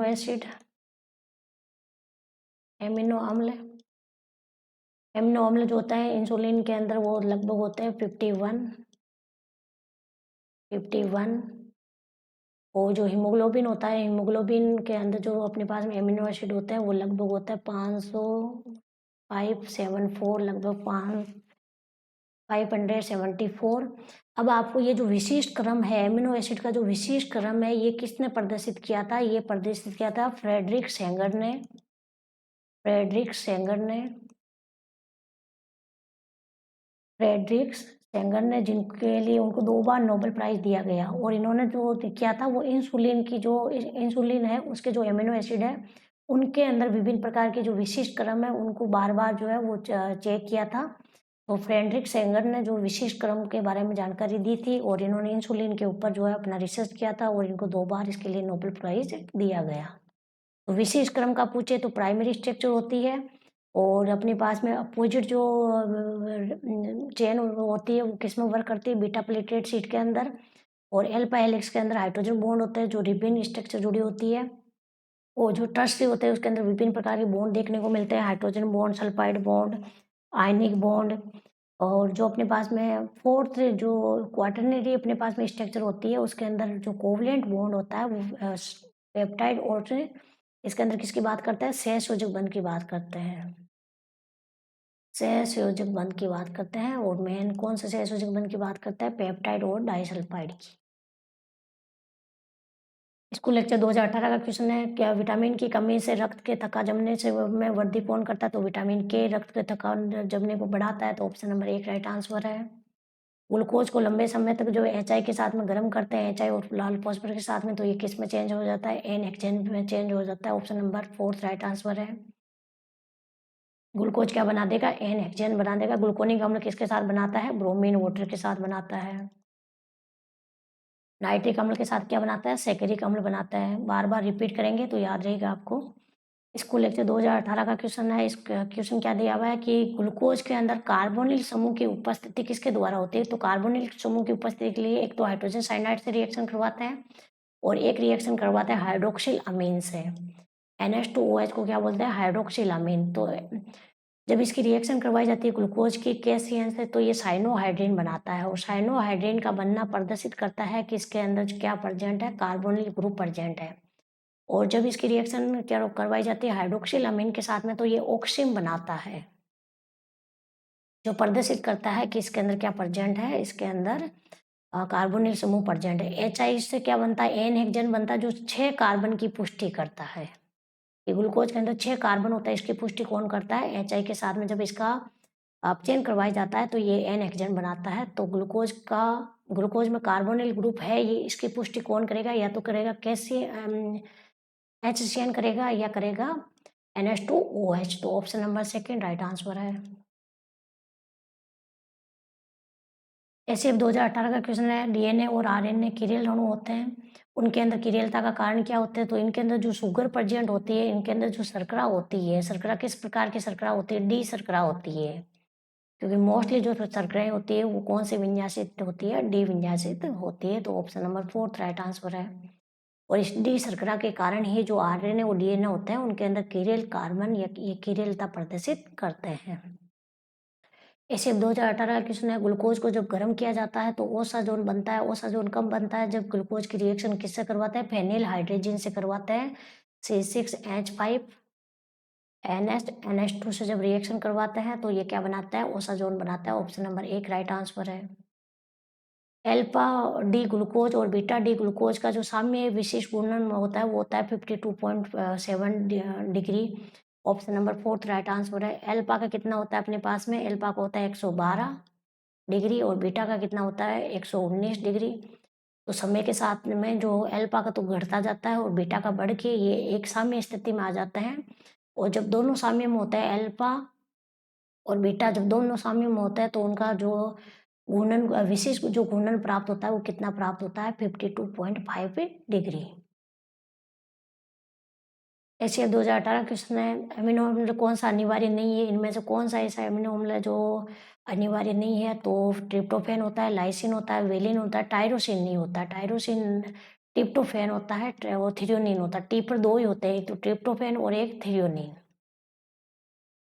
प्रोटीन को जब सांद्र नाइट्रिक अम्ल के साथ गर्म करते हैं तो ये पीला रंग देते हैं, तो ये कौन सा परीक्षण कहलाता है? जेंथोप्रोटिक परीक्षण कहलाता है। ऑप्शन नंबर 2 राइट आंसर है। और जो पीला रंग को आगे जो है इसकी रिएक्शन किससे करवा दे? अगर अमोनिया डाल दे इसके अंदर तो ये किसका रंग, कैसा रंग बना देगा? नारंगी रंग बना देगा। अभी अपने बात कर ली थी नील हाइड्रोजन के साथ में कैसा कलर देता है? ये ब्लू कलर देता है। जेंथोप्रोटिक के साथ में ये कलर कैसा देगा? पहले येलो देगा, फिर कैसा देगा? ऑरेंज देगा। बाईयूरेट के साथ में ये कैसा देता है? वायलेट कलर देता है, बैंगनी कलर देता है। और मिलन के साथ में ये कैसा देता है? श्वेत अवक्षेप देता है, व्हाइट पीपीटी बनाता है। व्हाइट पीपीटी बनाता है। एसीएफ 2018 क्वेश्चन है, ग्लूकोज और मेनोज एक दूसरे के एपीमर होते हैं। ऑप्शन नंबर 1 राइट आंसर हो गया। कौन सा एपीमर होते हैं? C2 एपीमर होते हैं। एनोमर क्या होता है? ग्लूकोज के अल्फा और बीटा जो ग्लूकोज होते हैं वो क्या होते हैं? एक दूसरे के एनोमर होते हैं। किस अभिकर्मक से अभिक्रिया करवाने पर ग्लूकोज में कार्बोनिल समूह की सेम रिपीटेड क्वेश्चन है? तो क्या हो गया? अपने पास में हाइड्रोक्सिल अमीन और एक हो गया हाइड्रोजन साइनाइड। और हाइड्रोक्सिल अमीन जो है वो कार्बोनिल ग्रुप की उपस्थिति को जो है वो कंफर्म करते हैं। तो ऑप्शन नंबर 2 इस क्वेश्चन का राइट आंसर होगा। इसके साथ क्या बनाएगा? ऑक्सिन बनाएगा। एसीएफ 2018 का क्वेश्चन है, वह पीएच जिस पर प्रोटीन का मतलब एमिनो अम्ल है, ये मेनली किसके अंदर देखने को मिलता है? एमिनो अम्लों के अंदर देखने को मिलता है कि कुल परिणामी आवेश शून्य होता है। वो कुल परिणामी आवेश क्या होता है? शून्य होता है। तो इस प्रकार का जो अपने पास में पीएच होता है उसको बोलते हैं आइसो इलेक्ट्रिक पॉइंट सम विभव बिंदु। ऑप्शन नंबर 1 राइट आंसर है। जो एमिनो एसिड होते हैं अपने पास में, एमिनो एसिड क्या होता है अपने पास में? जिनके अंदर एसिड ग्रुप भी होता है और जिसके अंदर एमिन ग्रुप भी होता है। तो ये क्या करते हैं? ये किस फॉर्म में पाए जाते हैं? ये ज्यूटर फॉर्म में पाए जाते हैं। ज्यूटर फॉर्म में ये किस प्रकार से कन्वर्ट हो जाएंगे? यहाँ पे जो COOH ग्रुप है ये H डोनेट कर देगा और NH2 ग्रुप H को एक्सेप्ट कर लेगा। तो ये क्या बनाते हैं? ज्यूटर आयन बनाते हैं। इसलिए इनके अंदर जो प्लस आयन भी होता है और माइनस आयन भी होता है। तो वह पीएच जब ये को अमीनो अम्ल या जो प्रोटीन है वो किसी भी इलेक्ट्रोड की ओर घमंड नहीं करे, तो जब किसी भी इलेक्ट्रोड की ओर घमंड नहीं करेंगे तो उनके ऊपर जो परिणामी आवेश होगा वो कितना होगा? 0 होगा। तो उनके ऊपर कोई भी परिणामी आवेश नहीं है। तो इस प्रकार की पीएच को बोलते हैं समविभव बिंदु, या ऐसे भी अपन इसको कह सकते हैं कि वह पीएच जिस पर एमिनो अम्ल किसी भी इलेक्ट्रोड की तरफ घमंड नहीं करते हैं उस पीएच को क्या बोलते हैं? आइसो इलेक्ट्रिक पॉइंट कहा जाता है। प्रोटीन, इनमें से प्रोटीन दी हुई है, अपने को बताना है ग्लोबल प्रोटीन कौन सी है, गोलाकार प्रोटीन कौन सी है। तो इंसुलिन और जो एल्ब्यूमिन होती है ये क्या होती है? गोलाकार प्रोटीन होती है। केराटिन और जो मायोसिन होती है ये कैसी होती है? फाइब्रस प्रोटीन होती है, तंतु प्रोटीन होती है। तो थर्ड और फोर्थ जो है वो किस प्रकार की प्रोटीन है? गोलाकार प्रोटीन है। तो ऑप्शन नंबर कौन सा सही हो जाएगा? थर्ड और फोर्थ। सेकेंड जो है वो ऑप्शन नंबर राइट हो जाएगा। एशिया 2018 का क्वेश्चन है, न्यूक्लिक अम्ल के बारे में कौन सा कथन है सत्य है? तो न्यूक्लिक अम्ल के अंदर 5 मेंबर रिंग होती है शुगर की, बिल्कुल सही है। जो अपने पास में कौन सी होती है, राइबोज होती है। डीएनए के अंदर होती है डीऑक्सीराइबोज और आरएनए में होती है राइबोज। जो रिंग शुगर होता है are linked by phosphate group, ये भी सही है कि राइबोज जो शुगर होती है इसके अंदर जो न्यूक्लिक एसिड होता है, न्यूक्लिक एसिड किससे मिलकर बने होते हैं, न्यूक्लियोटाइड। न्यूक्लियोटाइड न्यूक्लियोटाइड के बहुलक होते हैं। न्यूक्लियोटाइड क्या होता है, न्यूक्लियोसाइड और न्यूक्लियो न्यूक्लियोसाइड। और कि ये किसके अपने पास में किससे मिलकर बना होता है, ये बने होता है अपने पास न्यूक्लियोसाइड और फोस्फेट से जुड़े होते हैं। फोस्फेट और जो शर्करा होती है वो किसका अंश होती है, शर्करा होती है अपने पास में, शर्करा और सारक जो होते हैं वो न्यूक्लियोसाइड के अंश होते हैं। शर्करा और सारक। तो इस प्रकार से जो न्यूक्लियो के अम्ल होते हैं उनके अंदर जो शर्करा होती है वो किससे जुड़ी होती है, फोस्फेट से जुड़ी हुई होती है, तो ये भी सही है। और इनके अंदर जो आरएनए होता है वो 5 मेंबर रिंग शुगर होती है, कौन सी होती है, डी राइबोज शुगर होती है, ये भी सही है। और देयर आर 5 बेस नहीं होते, 4 बेस होते हैं। चाहे डीएनए हो चाहे आरएनए हो, केवल 4 बेस होंगे। डीएनए के अंदर कौन कौन से 4 बेस हो जाएंगे, एडेनिन, ग्वानिन, थाइमिन और साइटोसिन। और आरएनए के अंदर कौन कौन से हो जाएंगे, आरएनए के अंदर 4 बेस कौन कौन से हो जाएंगे, एडेनिन, ग्वानिन, यूरेसिल और साइटोसिन। आरएनए के अंदर थाइमिन की जगह क्या होता है, यूरेसिल होता है। तो ऑप्शन नंबर 4 राइट आंसर है इस क्वेश्चन का, क्योंकि यहाँ 5 नहीं होती, 4 ही सारक होते हैं। एसएसओ 2019 का क्वेश्चन है, समविभव बिंदु किससे संबंधित होता है, तो ये एमिनो अम्ल या प्रोटीन से संबंधित होता है।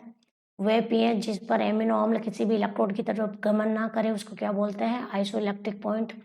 ऑप्शन नंबर 1 राइट आंसर है। लैक्टोज क्या होता है, लैक्टोज अपने पास में एक प्रकार की डाइसेकेराइड है। ये क्या होती है, डाइसेकेराइड। जब इसका जल अपघटन करवाया जाता है तो ये अपने को बनाती है, तो ग्लूकोज, एक बनाती है गैलेक्टोज। दोनों किस प्रकार की यूनिट होती है, बीटा होती है। तो आपको पूछे लैक्टोज किससे मिलकर बना होता है, तो लैक्टोज एक प्रकार से बीटा डी ग्लूकोज और बीटा डी गैलेक्टोज से मिलकर बना होता है, जिसमें अपने पास में ग्लूकोज का तो C4 कार्बन और गैलेक्टोज का C1 कार्बन आपस में एक दूसरे के साथ में बीटा ग्लाइकोसाइडिक बॉन्ड बनाते हैं। बीटा ग्लाइकोसाइडिक बॉन्ड बॉन्ड बनाते हैं। तो लैक्टोज के अंदर कौन सा बॉन्ड होता है, बीटा ग्लाइकोसाइडिक बॉन्ड होता है। और जब इसका जल अपघटन करवाया जाता है तो ये डाइसेकेराइड किसके अंदर टूट जाएगा, ग्लूकोज और गैलेक्टोज के अंदर। तो ऑप्शन नंबर 4 राइट आंसर है। ग्लूकोज और फ्रक्टोज की ये क्या होती है, सुक्रोज होती है। ऐसे जो 2019 का क्वेश्चन है, न्यून हाइड्रोजन के साथ में नीला रंग कौन देता है, तो प्रोटीन या एमिनो अम्ल देते हैं। प्रोटीन लिखो या एमिनो अम्ल लिखो, एक ही बात है, क्योंकि जो प्रोटीन होता है वो एमिनो अम्लों के क्या होते हैं, बहुलक होते हैं। तो ऑप्शन नंबर 3 राइट आंसर है। ग्लूकोज की ब्रोमीन जल से जब रिएक्शन करवाई जाती है तो क्या बनता है, ग्लूकोनिक अम्ल बनता है। ऑप्शन नंबर 3 राइट आंसर है। HI के साथ एन हेक्सेन बनाएगा और नाइट्रिक अम्ल के साथ में सेकेरिक अम्ल बनाएगा। एमाइलोज और इमाइलोपेक्टिन किसके भाग होते हैं, तो ये स्टार्च के भाग होते हैं। ऑप्शन नंबर 2 राइट आंसर है। एल्फा एमाइलोज, इसके अंदर 2 भाग होते हैं, एक होता है एल्फा एमाइलोज और एक होता है बीटा एमाइलोज। बीटा एमाइलोज को क्या बोलते हैं अपने पास में, बीटा एमाइलोज को क्या बोला जाता है, एमाइलोपेक्टिन बोला जाता है।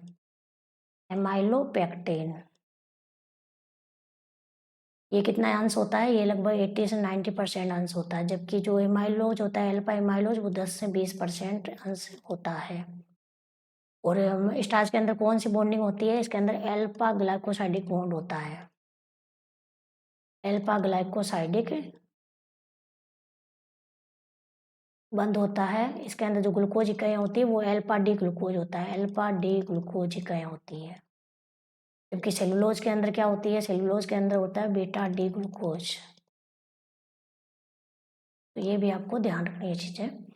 पॉलीसेकेराइड कौन सा है, तो polysaccharide glycogen. Option number 3 right answer है। ग्लाइकोजन हो गया। इसके अलावा अपने पास में पॉलीसेकेराइड के अंदर क्या हो गया, स्टार्च हो गया। सबसे फेमस एग्जाम स्टार्च और सेलुलोज। बाकी ग्लूकोज है, राइबोज है और फ्रक्टोज है, ये तीनों क्या होंगे अपने पास में, ये होगी मोनोसेकेराइड। कैसी होती है ये, मोनोसेकेराइड होती है। ये भी कैसे होती है, मोनोसेकेराइड होती है। लेकिन ग्लाइकोजन कैसा होता है? पॉलीमर होता है, ये एक प्रकार पॉलीसेकेराइड होता है, तो ऑप्शन नंबर 3 राइट आंसर है। एसएसओ 2019 का क्वेश्चन है, फ्रक्टोज का जब सोडियम अमलगम और जल से अपचयन करते हैं तो क्या बनता है? तो सार्बिटोल और मैनिटोल का क्या बनता है? मिश्रण बनता है। ग्लूकोज और फ्रक्टोज जो अपने पास में ये ग्लूकोज है,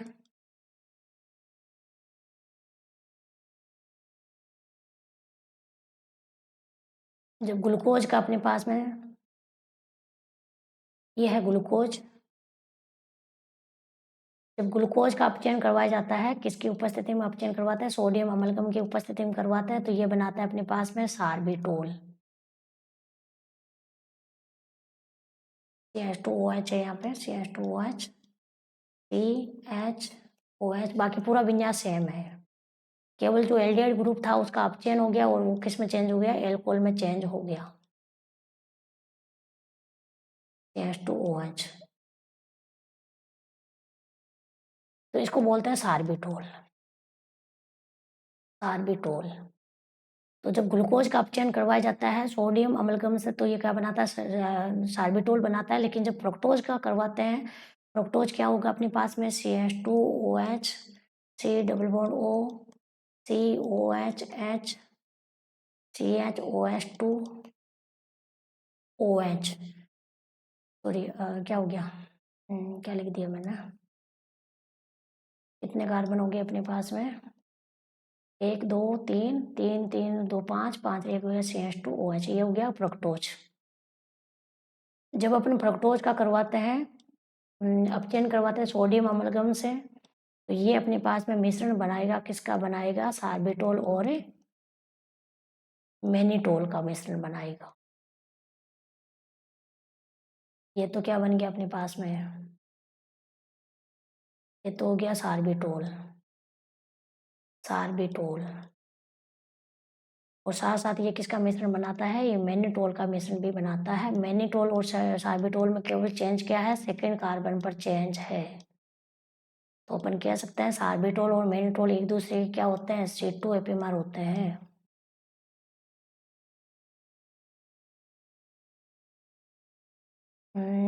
कार्बन तो काउंट कर लो, कहीं गलती तो नहीं हो रही कार्बन लिखने में। तो 1 2 3 3 2 5 1 6, ठीक है। ये क्या हो गया? मैनिटोल हो गया, ये हो गया मैनिटोल। तो जो ग्लूकोज होता है, ग्लूकोज से के अपचयन करवाने से केवल सार्बिटोल बनता है, लेकिन फ्रक्टोज का जब अपचयन करवाया जाता है सोडियम अम्लगम से, तो अपने पास में एक तो सार्बिटोल बनता है, एक क्या बनता है? मैनिटोल का मिश्रण बनता है। ऑप्शन नंबर 1 राइट आंसर है। ग्लूबुलर प्रोटीन कौन सी है? गोलाकार प्रोटीन कौन सी है? तो सबसे फेमस एग्जाम्पल, एक तो अपने पास में इंसुलिन, एक ग्लोबुलिन। एक तो अपने पास में कौन सा है? इंसुलिन है। अब इन्होंने इंसुलिन को छोड़ दिया है, अब नया नाम पकड़ लिया इन्होंने। क्या पकड़ लिया इन्होंने? एल्ब्यूमिन। तो ऑप्शन नंबर 4 राइट आंसर है। बाकी ये क्या होते हैं अपने पास में? ये फाइब्रस होती है, फाइब्रस होती है, तंतु प्रोटीन होती है। क्रिएटिन, मायोसिन, कोलेजन आदि। टेक्निकल लेक्चर 2020 का क्वेश्चन है। क्वेश्चन क्या पूछा है अपने को? डी मेनोज और डी गैलेक्टोज दोनों ही ग्लूकोज के एपिमर होते हैं, और एक एक इनके प्रकार क्या है? तो जो मेनोज होता है वो तो C2 होता है, और जो गैलेक्टोज होता है वो क्या होता है? C4 होता है। तो ये C2 और C4 एपिमर होते हैं। ऑप्शन नंबर 4 राइट आंसर है। असिस्टेंट प्रोफेसर 2020 का क्वेश्चन है। क्वेश्चन अपने को दिया हुआ है, इनवर्ट शुगर का अपने को जब इसका प्रैक्टिकल जो विशिष्ट गुणन कौन है, जो स्पेसिफिक रोटेशन है, वो जब वो क्या प्राप्त होगा जब इसका जो मिश्रण है ग्लूकोज का प्राप्त हो रहा है +52.7 डिग्री, और फ्रक्टोज का प्राप्त हो रहा है -92.4 डिग्री। तो इनके मिश्रण का क्या प्राप्त होगा? तो मिश्रण का निकालोगे कैसे आप? अपने को निकालना है, मिक्सर का निकालना है, अल्फा। तो आप क्या करो, जो दोनों का अपने पास में विशिष्ट गुणन अपने को दिया हुआ है, ग्लूकोज, ग्लूकोज प्लस फ्रुक्टोज, उन दोनों का क्या निकाल दो? एवरेज निकाल दो। तो अपने को क्या प्राप्त हो जाएगा? ग्लूकोज का दिया हुआ है +52.7 डिग्री, और फ्रक्टोज का कितना है? -92.4 डिग्री। जब आप इन दोनों का एवरेज निकालोगे तो एवरेज आएगा -19.9 डिग्री। तो ऑप्शन नंबर 2 राइट आंसर हो जाएगा। जो आपको दिया हुआ है उसका क्या निकालना है? एवरेज निकालोगे तो मिक्सर का अपने को विशिष्ट गुणन कोण प्राप्त हो जाएगा। असिस्टेंट प्रोफेसर 2020 का एक क्वेश्चन है, एमिनो अम्लों में किसमें से ऐसी दो संरचनाएं नहीं होती जो एक दूसरे के दर्पण प्रतिबिंब हो। इसका मतलब ये है कि कौन जो है वो एक प्रकार से प्रकाशी रूप से अक्रिय है, प्रकाशिक अक्रिय है। तो केवल एमिनो एसिड के अंदर केवल जो अपने पास में ग्लाइसिन होता है, ग्लाइसिन एकमात्र केवल क्या होता है, प्रकाशिक रूप से इनएक्टिव होता है, ऑप्टिकल इनएक्टिव होता है, क्योंकि इसके अंदर कीरियल कार्बन नहीं होता है।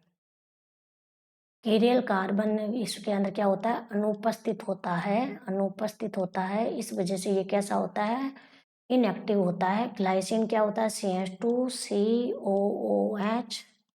NH2। ग्लाइसिन जो होता है इसके अंदर किसी भी प्रकार का कोई भी कीरियल कार्बन नहीं है, इसलिए ये कैसा है, ऑप्टिकल इनएक्टिव है। और ये एक दूसरे के दर्पण प्रतिबिंब नहीं बनाते, क्योंकि ये ऑप्टिकल जो है वो आइसोमेरिज्म प्रदर्शित नहीं करते।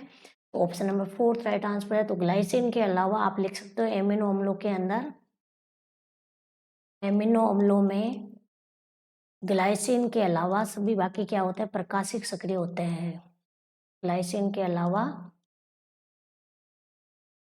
अन्य क्या होते हैं, प्रकाशिक सक्रिय होते हैं, ऑप्टिकल एक्टिव होते हैं और एक दूसरे के मिरर इमेज बनाते हैं। लेकिन ग्लाइसिन नहीं बनाता क्योंकि ये ऑप्टिकल इनएक्टिव है।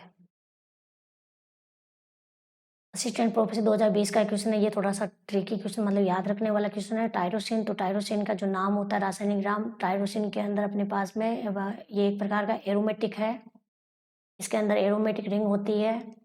तो इसका नाम होता है अपने पास में अल्फा अमीनो, जितने में अमीनो एसिड होते हैं उनको अल्फा अमीनो अम्ल लिखते हैं। मोस्टली अल्फा अमीनो अम्ल की बात की जाती है और यह बीटा पोजीशन पर लगा हुआ है, पैरा हाइड्रोक्सीफेनिल प्रोपिनोइक अम्ल। ऑप्शन नंबर 2 इसका राइट आंसर होगा। संरचना क्या बन जाएगी इसकी अपने पास में, प्रोपिनिक एसिड। तो अपने पास में ये हो गया अल्फा एमिनो अम्ल, अल्फा पोजीशन पर लगा हुआ है और यहाँ पे अपने रिंग लगी हुई है,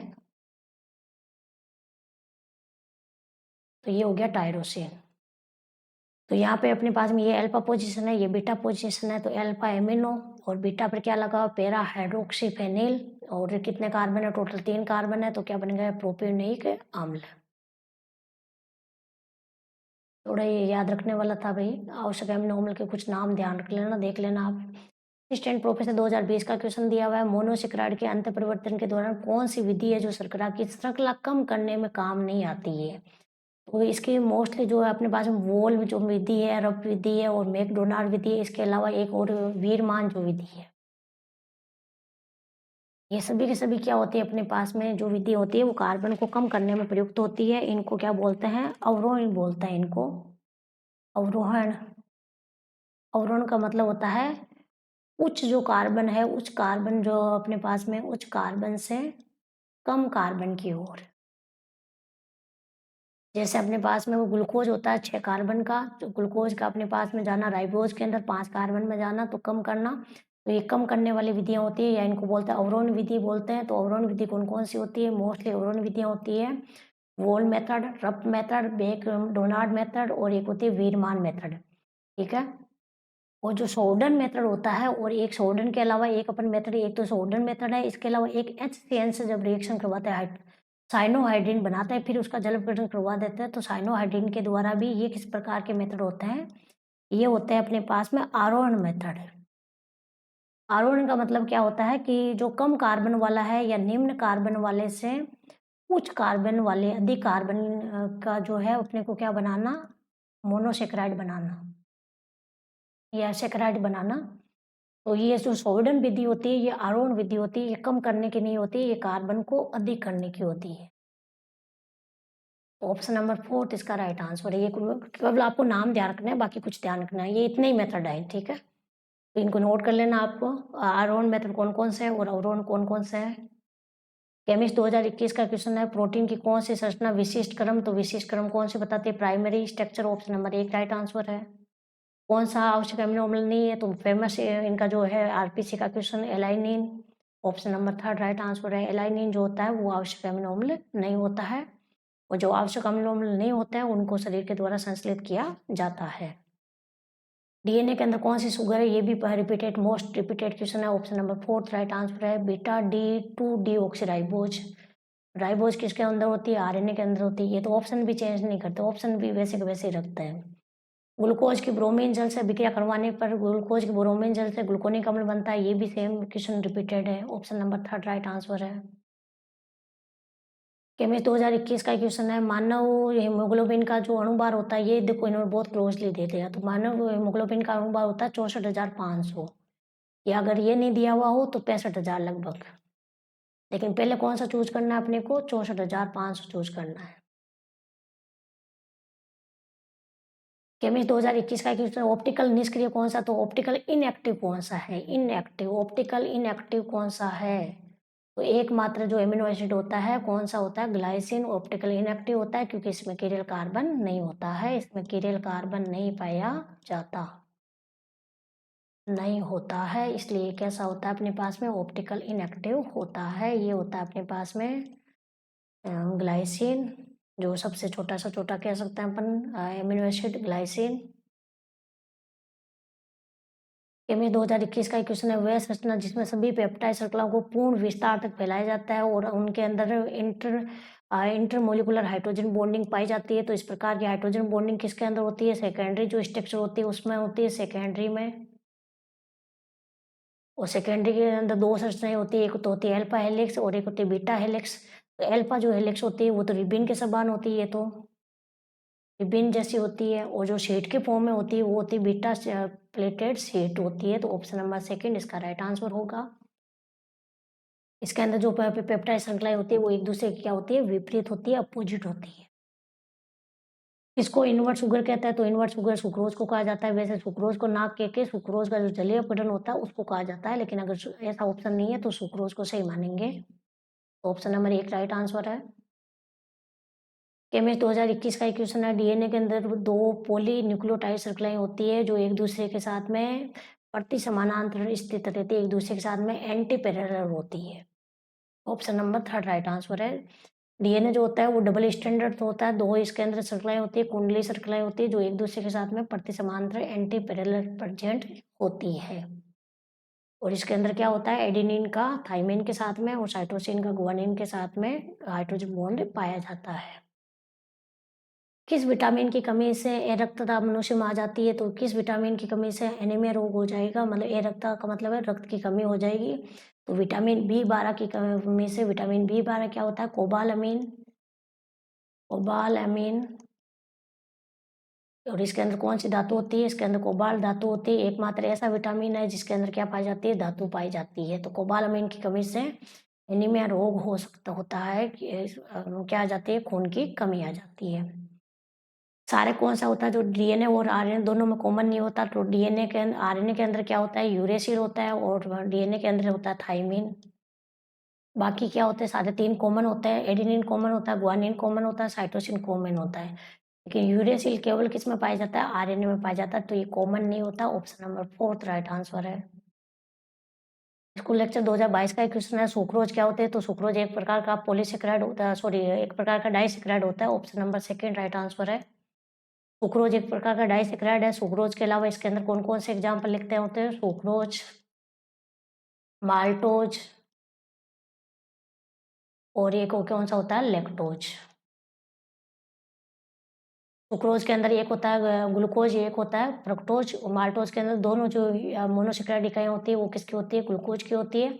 और लैक्टोज के अंदर एक तो होता है अपने पास में ग्लूकोज और एक होता है गैलेक्टोज। और कौन से होते हैं? ये बीटा होते हैं। एक होता है गैलेक्टोज, लेकिन ये कौन से होंगे? दोनों के दोनों इसके अंदर बीटा होंगे। और माल्टोज के अंदर दोनों जो यूनिट होती है वो कौन सी होती है? माल्टोज के अंदर दो अपने पास में ग्लूकोज इकाइयाँ होती है, दोनों की दोनों कौन सी होती है? अल्फा ग्लूकोज होती है। और सुक्रोज के अंदर एक अपने पास में होता है ग्लूकोज जो होता है अल्फा ग्लूकोज होता है, और एक अपने पास में होता है बीटा फ्रक्टोज। ये भी आपको ध्यान रखना है। स्कूल लेक्चर 2022 का क्वेश्चन है, अनावश्यक एमिनो एसिड कौन सा है? तो एलाइनिन बार-बार आरपीसी का फेवरेट एग्जांपल। तो ऑप्शन नंबर 1 राइट आंसर है। ये अनावश्यक होता है, आवश्यक नहीं होता। अपने पास में क्या दिया हुआ है? डी असिस्टेंट प्रोफेसर 2023 का क्वेश्चन है, डी ग्लूकोज और डी गैलेक्टोज ये क्या होते हैं, एक दूसरे के C4 एपीमर होते हैं। इनके क्या कौन सी पोजीशन पर चेंज होता है, C4 पर चेंज होता है, इसलिए C4 एपीमर होता है। ऑप्शन नंबर 4 राइट आंसर है। C2 एपीमर कौन होता है, ग्लूकोज और मेनोज। ग्लूकोज और मेनोज जो होता है वो एक दूसरे के C2 एपीमर होते हैं। रेशेदार प्रोटीन कौन सी, रेशेदार प्रोटीन का मतलब फाइब्रस प्रोटीन, फाइब्रस प्रोटीन का मतलब रेशेदार प्रोटीन बोलो या तंतु प्रोटीन बोलो।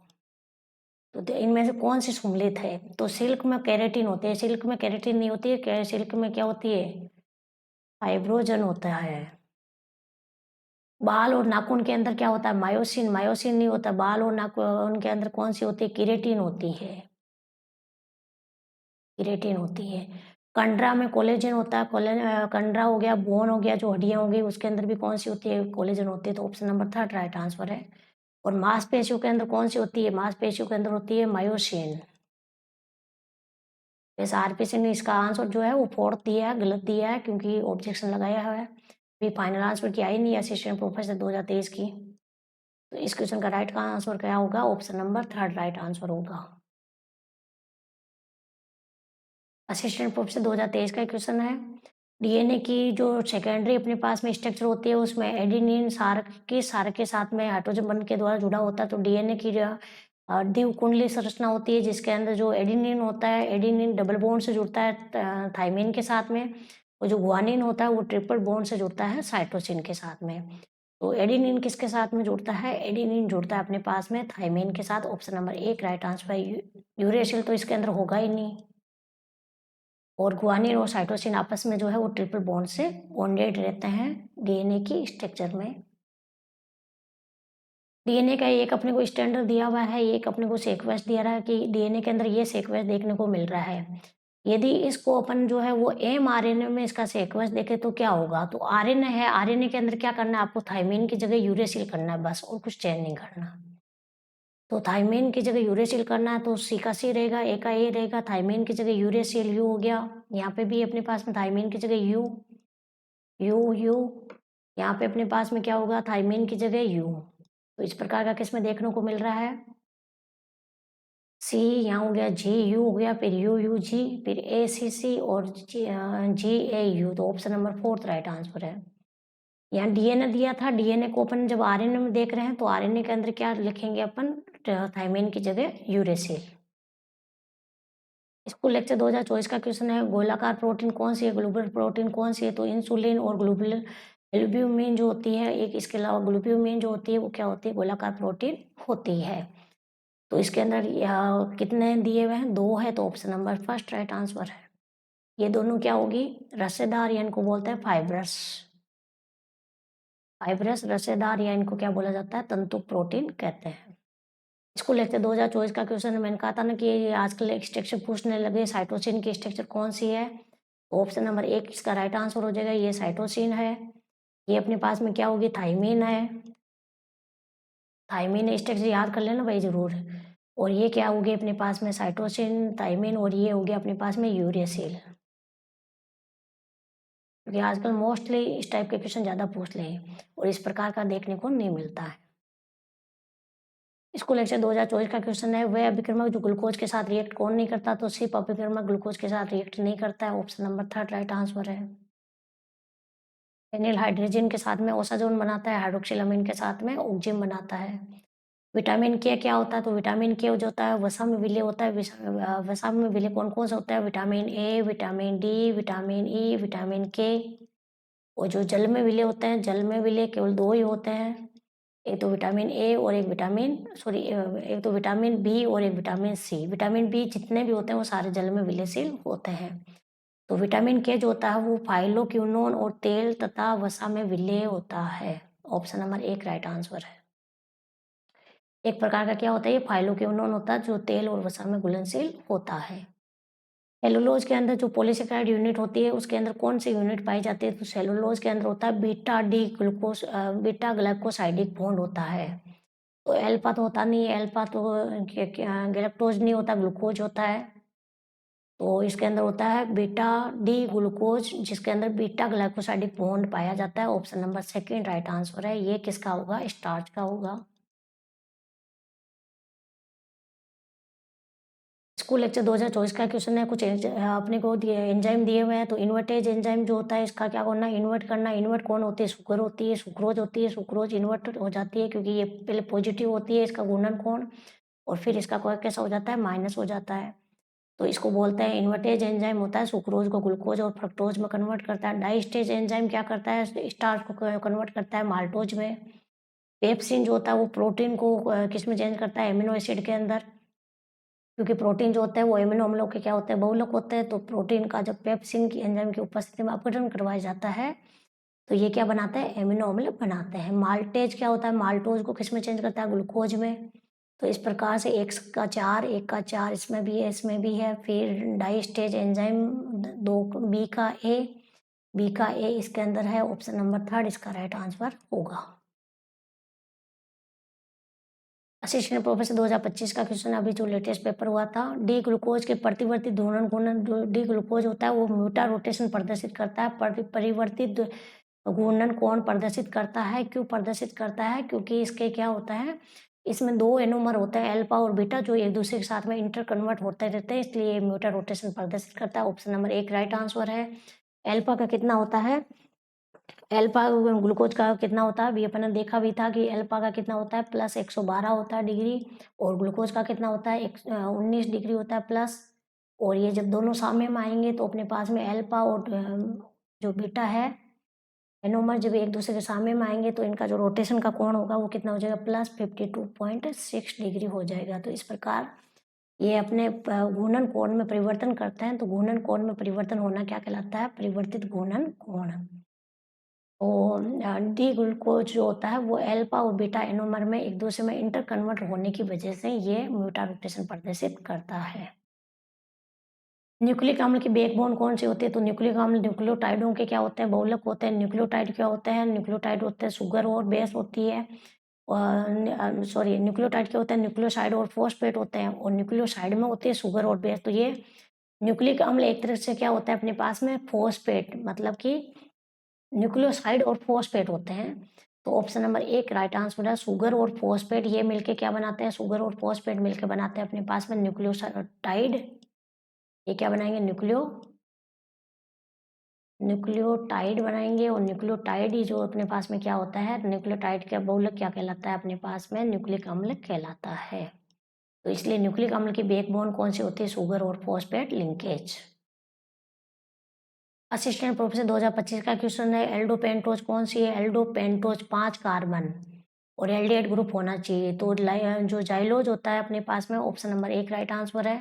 इरिथ्रोज जो होता है ये 4 कार्बन होता है इसके अंदर। इरिथ्रोज और थीरियोज जो होते हैं वो 4 कार्बन वाले होते हैं, लेकिन अगर दोनों OH ग्रुप एक ही साइड प्रेजेंट है तो इसको बोलते हैं इरिथ्रोज बोलते हैं। और थीरियोज में क्या होते हैं, दोनों OH ग्रुप एक दूसरे के अपोजिट होते हैं। तो गैलेक्टोज और मेनो दोनों क्या होते हैं, 6 कार्बन वाले होते हैं। ये 6 कार्बन के क्या होते हैं, एल्डिहाइड, ये एक तरह से क्या होता है, एल्डोहेक्सोज होते हैं।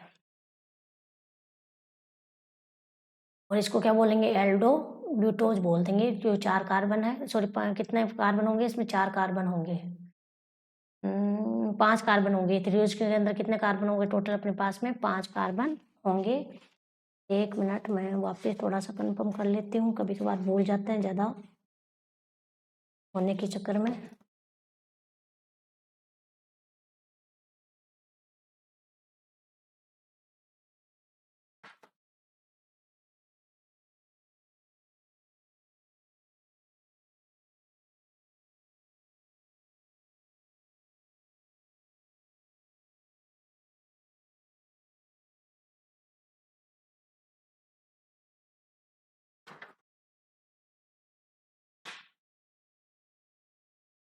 थ्रियोज क्या होंगे अपने पास में,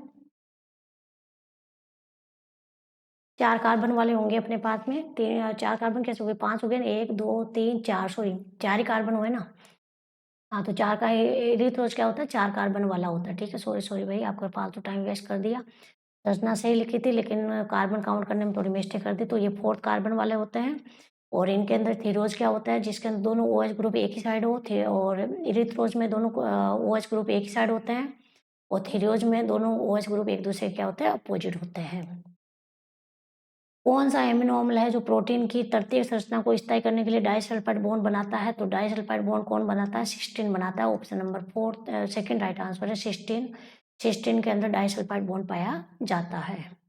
असिस्टेंट प्रोफेसर 2025 का एक क्वेश्चन है, अपने को कथन दे रखा है कि जब आरएनए को जलावृत किया जाता है तो आरएनए से जो प्राप्त 4 क्षारक होते हैं, कौन-कौन से क्षारक होंगे? एडेनिन, यहाँ पे यूरेसिल प्राप्त होगा, ग्वानिन प्राप्त होगा और अपने पास में साइटोसिन प्राप्त होगा।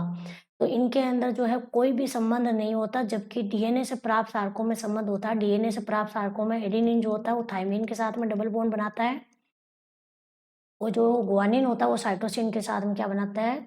ट्रिपल बॉन्ड बनाता है। लेकिन क्योंकि आरएनए क्या होता है वो एकल कुंडलित होता है, सिंगल स्ट्रैंड होता है, जबकि डीएनए क्या होता है? डबल स्ट्रैंड होता है। तो आरएनए के क्षारकों के मध्य कोई भी संबंध नहीं होता क्योंकि ये सिंगल स्ट्रैंडर्ड हेलिक्स होता है। तो बिल्कुल सही है, तो इसका रीजन भी सही है, वो दोनों कथन भी क्या है? सही है। तो ऑप्शन नंबर 1 राइट आंसर होगा। School lecture 2000 sorry second grade 2011 का क्वेश्चन है, जलपघटन अम्लीय जलपघटन करवाने से प्रोटीन क्या बनाएंगे? तो प्रोटीन किसके बहुलक होते हैं? एमिनो अम्लों के बहुलक होते हैं। और एमिनो अम्ल कौन से पाए जाते हैं? मोस्टली एल एमिनो अम्ल पाए जाते हैं। तो ऑप्शन नंबर सेकंड इसका राइट आंसर हो जाएगा। शर्कराएं होती है डी।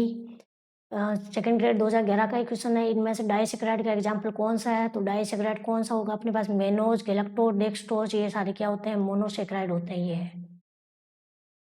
माल्टोज जो है वो क्या होगा? डाइसेक्राइड होगा। माल्टोज, लैक्टोज और सुक्रोज। सेकंड ग्रेड 2013 का एक क्वेश्चन है, क्वेश्चन क्या पूछा अपने को? आवश्यक एमिनो अम्ल नहीं है तो सबसे favourite alanine, option number 3 right answer है। आरपीसी ने एलाइनिन के तो पीछे पड़े हुए हैं, बार बार हर क्वेश्चन के अंदर एलाइनिन जरूर देना है इनको। ग्लूकोज और फ्रक्टोज की जो संरचनाएं होती है उनमें क्या भिन्नता होती है? तो ग्लूकोज एक प्रकार का होता है, पायरेनोज संरचना होती है ग्लूकोज की, 6 मेंबर रिंग होती है। और फ्रक्टोज की जो संरचना होती है वो फ्यूरेनोज होती है, 5 मेंबर रिंग होती है। ये होता है फ्रक्टोज की संरचना इस प्रकार की। और ग्लूकोज की संरचना अपने को क्या देखने को मिलती है? 6 मेंबर रिंग देखने को मिलती है। तो इस प्रकार अपने पास में ग्लूकोज होता है पायरेनोज और फ्रक्टोज होता है फ्यूरेनोज टाइप। तो ऑप्शन नंबर 3 राइट आंसर है। सेकंड ग्रेड 2015 का क्वेश्चन है, स्पेशल डिपार्टमेंट। क्या पूछा है कि इनमें से कौन सा एमिनो अम्ल है जो शरीर के द्वारा संश्लेषित नहीं होता? संश्लेषित नहीं होता इसका मतलब आवश्यक एमिनो अम्ल पूछ लिया इस बार तो भाई इन्होंने, अनावश्यक नहीं पूछा, आवश्यक पूछा। ट्रिप्टोफैन जो होता है वो क्या होता है? आवश्यक एमिनो अम्ल होता है। टी के अंदर 2 ही होते हैं, एक तो ट्रिप्टोफैन होता है, एक होता है थ्रियोनिन होता है। थ्रियोनिन और ट्रिप्टोफैन ये 3 नाम से जो है वो 2 ही स्टार्ट होते हैं। ट्री क्या होती है आवश्यक एमिनो अम्ल की? वापस लिख लेते हैं, टीवी, पात, मील। ये याद कर लेना क्योंकि बार-बार आपको इस क्वेश्चन ज़रूर मिलेगा आपको।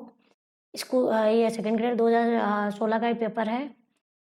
इनमें से अनअपचायी शर्करा कौन सी है? नॉन रिड्यूसिंग शर्करा कौन सी है? तो नॉन रिड्यूसिंग के अंदर एक तो आपको ध्यान रखना है पॉलीसेकेराइड जितने भी होते हैं पॉलीसेकेराइड।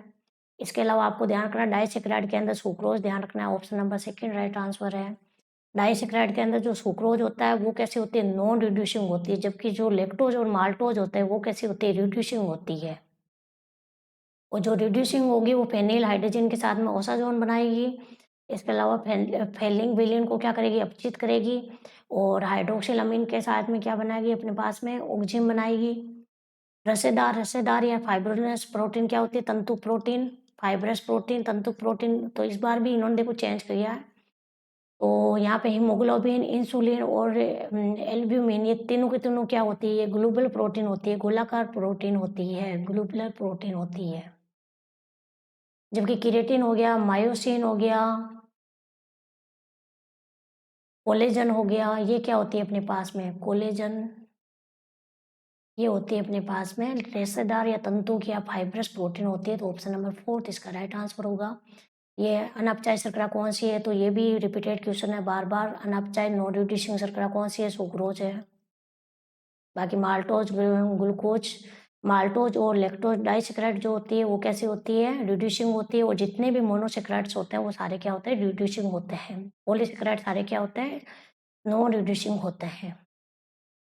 आरएनए के अंदर कौन-कौन से क्षारक प्रेजेंट होते हैं, कौन-कौन से बेस प्रेजेंट होते हैं? तो आरएनए के अंदर एडेनिन होता है, थायमिन नहीं होता है। थाइमिन नहीं होता है, थाइमिन जहाँ जहाँ आ रहा है उसको कट कर दो, तो एडेनिन होता है, यूरेसिल होता है, गुआनिन होता है, साइटोसिन होता है, तो ऑप्शन नंबर 4 इसका राइट आंसर होगा। एडेनिन होगा इसके अंदर, यूरेसिल होगा, गुआनिन होगा और साइटोसिन होगा, थाइमिन नहीं होगा, तो ऑप्शन नंबर 4 राइट आंसर होगा। लेकिन देखो इन्होंने देखो यहाँ पे क्या, ठीक है, तो ऑप्शन नंबर 4 राइट आंसर है, सही है। सेकंड ग्रेड 2018 का क्वेश्चन है, क्वेश्चन देखा है ओलिगोसेक्राइड। ओलिगोसेक्राइड का मतलब है कि जिनकी मोनोसेक्राइड इकाइयाँ 2 से 10 तक हो, तो 2 है तो डाई बोलेंगे, 3 है तो ट्राई बोलेंगे, 4 है तो टेट्रा कहेंगे। तो डाइसेक्राइड कौन सी होती है? सुक्रोज डाइसेक्राइड है, ऑप्शन नंबर 1 राइट आंसर है। सेलुलोज क्या होती है? पॉलीसेक्राइड होती है, ये तो पॉलीसेक्राइड है। और ग्लूकोज और राइबोज कैसे होते हैं? मोनोसेक्राइड होती है। किस विटामिन की कमी से जो है वो अपने को क्या देखने को प्रणाली प्राणी रक्ता अल्पता का मतलब है पर्नियस, अपने पास में एनीमिया, मतलब कि एनीमिया रोग हो जाता है। तो कौन से विटामिन की कमी से एनीमिया रोग होता है? विटामिन बी 12 की कमी से, कोबालामीन की कमी से कौन सा रोग होता है? एनीमिया रोग होता है। सेकंड ग्रेड 2018 का क्वेश्चन है, कौन सी रिड्यूसिंग जो है नॉन रिड्यूसिंग शुगर कौन सी है? तो sucrose, option number 2 right answer है।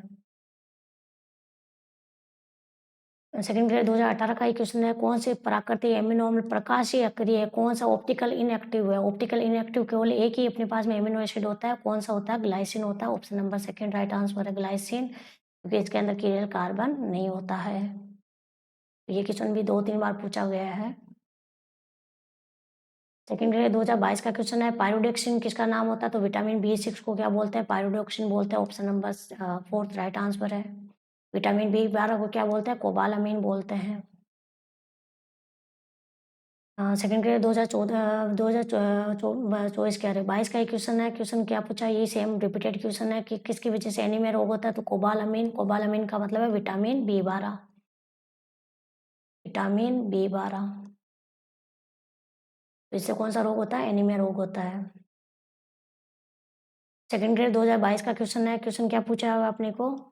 क्वेश्चन दिया हुआ कि 2 मोनोसेक्राइड इकाइयों के मध्य पॉलीसेक्राइड बनाने के लिए कौन सा बॉन्ड उपस्थित होना चाहिए? तो जो सेक्राइड्स होते हैं, सेक्राइड्स के बीच में जो बॉन्ड होता है उसको बोलते हैं ग्लाइकोसाइडिक बॉन्ड। और जो पेप्टाइड बॉन्ड होता है, पेप्टाइड बॉन्ड किसके अंदर पाया जाता है? प्रोटीन के अंदर जो होता है, एमिनो एसिडों के बीच में जो होता है उसको क्या बोलते हैं? पेप्टाइड बॉन्ड बोलते हैं। पेप्टाइड बॉन्ड किस में होता है? प्रोटीन में होता है। प्रोटीन एक प्रकार का पॉलीपेप्टाइड होता है, अपने पास में पॉलीपेप्टाइड होता है। पेप्टाइड बॉन्ड किस प्रकार का होता है? इस प्रकार का बॉन्ड अपने को देखने को मिलता है। जबकि जो शर्कराओं में बॉन्ड होता है उनको क्या बोलते हैं? ग्लाइकोसाइडिक बॉन्ड है। 2022 सेकंड ग्रेड संस्कृत डिपार्टमेंट का क्वेश्चन है, फ्रक्टोज का वेरी इंपॉर्टेंट क्वेश्चन दे दिया है इन्होंने। देखो जब अपन ग्लूकोज का क्या करवाते हैं, नाइट्रिक अम्ल के साथ में ऑक्सीडेशन करवाते हैं ग्लूकोज का जब ऑक्सीडेशन करवाया जाता है कंसंट्रेट नाइट्रिक अम्ल के साथ में, तो ये प्रबल ऑक्सीकारक के साथ में अपचित होकर क्या बनाता है? अपने पास में सेकेरिक अम्ल बनाता है। क्या बनाता है? सेकेरिक अम्ल बनाता है। लेकिन जो फ्रुक्टोज होता है और ये जो मंद अभिकारक ऑक्सीकारक होते हैं, जैसे ब्रोमीन वाटर है, ब्रोमीन वाटर या सोडियम हाइपोब्रोमाइड है, इनके साथ में जो है वो क्या करता है? ऑक्सीडाइज होके ग्लूकोनिक अम्ल बनाता है। लेकिन फ्रुक्टोज जो होता है वो क्या करता है कि जो अपने पास में दुर्बल ऑक्सीकारक होते हैं उनके साथ ये ऑक्सीडाइज नहीं होता, ये केवल प्रबल ऑक्सीकारक के साथ ही ऑक्सीडाइज होता है। CH2OH कितने कार्बन हो गए? 1 2 3 4, तो इसको 3 3 4 5 6, ठीक है। ये क्या हो गया? फ्रक्टोज हो गया। जब फ्रक्टोज जो होता है वो प्रबल ऑक्सीकारक के साथ ही ऑक्सीकृत होता है। अब इसका ऑक्सीकरण जब करवाया जाता है नाइट्रिक अम्ल के साथ में, सांद्र नाइट्रिक अम्ल के साथ में, तो सांद्र नाइट्रिक अम्ल प्रबल ऑक्सीकारक होने की वजह से ये इसको ऑक्सीकृत कर देगा। और यहाँ पे देखो 2 पॉसिबिलिटी है अपने पास में, ए और बी। जब ए ऑक्सीडेशन, या तो बॉन्ड इधर से ब्रेक हो सकता है, जब ए से बॉन्ड ब्रेक होगा तो अपने पास में क्या बनेगा? ये इस प्रकार से बॉन्ड बन जाए, ये बन जाएगा अपने को CHOH, CH2OH, और एक बन जाएगा CO2 और एक बन जाएगा H2O। और जब बॉन्ड यहाँ से अगर अपने पास में होगा, ऑक्सीडाइज होगा, तो ये अपने पास में क्या बनाएगा? एक तो बनाएगा COOH, फिर CHOH2,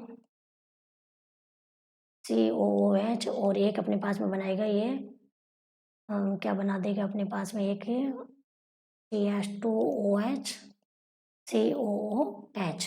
इस प्रकार ये एक अपने पास में क्या क्या बनाएगा, एक तो बनाएगा ग्लूकोनिक अम्ल बनाएगा और एक बनाएगा अपने पास में ग्लूकोनिक अम्ल के अलावा एक बनाएगा ये अपने पास में इसको क्या नाम दे रखा है देखो, ये जो है नाइट्रिक अम्ल के साथ में अभिक्रिया करके एक तो बनाता है ट्राई हाइड्रोक्सी ग्लूटारिक एसिड बनाता है, ट्राई हाइड्रोक्सी ग्लूटारिक अम्ल बनाता है एक बनाता है अपने पास में ग्लूटेरिक अम्ल बनाता है, 5 कार्बन ग्लूटेरिक अम्ल बनाएगा एक, और एक बनाएगा अपने पास में, एक तो बनाएगा ट्राई हाइड्रोक्सी ग्लूटेरिक अम्ल, एक बनाएगा टाइट्रिक अम्ल और एक बनाएगा ग्लाइकोलिक अम्ल। ये है ग्लाइकोलिक अम्ल और ये है टाइट्रिक अम्ल। इस प्रकार ये क्या बनाता है अपने पास में जो है वो अपने पास में 3 प्रोडक्ट बनाते हैं मेन, जो इसके 3 प्रोडक्ट बनते हैं मेन। कौन-कौन से बनता है, एक तो बनता है अपने पास में ये बनता है ट्राई हाइड्रोक्सी ग्लूटारिक अम्ल, एक बनता है अपने पास में टार्ट्रिक अम्ल, एक बनता है ग्लाइकोलिक अम्ल। तो ऑप्शन नंबर 3 इसका राइट आंसर है। तो ये आपको ध्यान रखना है, इसका ऑक्सीडेशन इंपॉर्टेंट है। इसका ऑक्सीडेशन जब अपन शांत नाइट्रिक अम्ल की उपस्थिति में करवाते हैं तो 2 तरीके से हो सकता है। तो दोनों तरीके से जो ओवरऑल जो प्रोडक्ट प्राप्त होते हैं वो 3 अपने को ये ओवरऑल मेजर प्रोडक्ट प्राप्त होते हैं।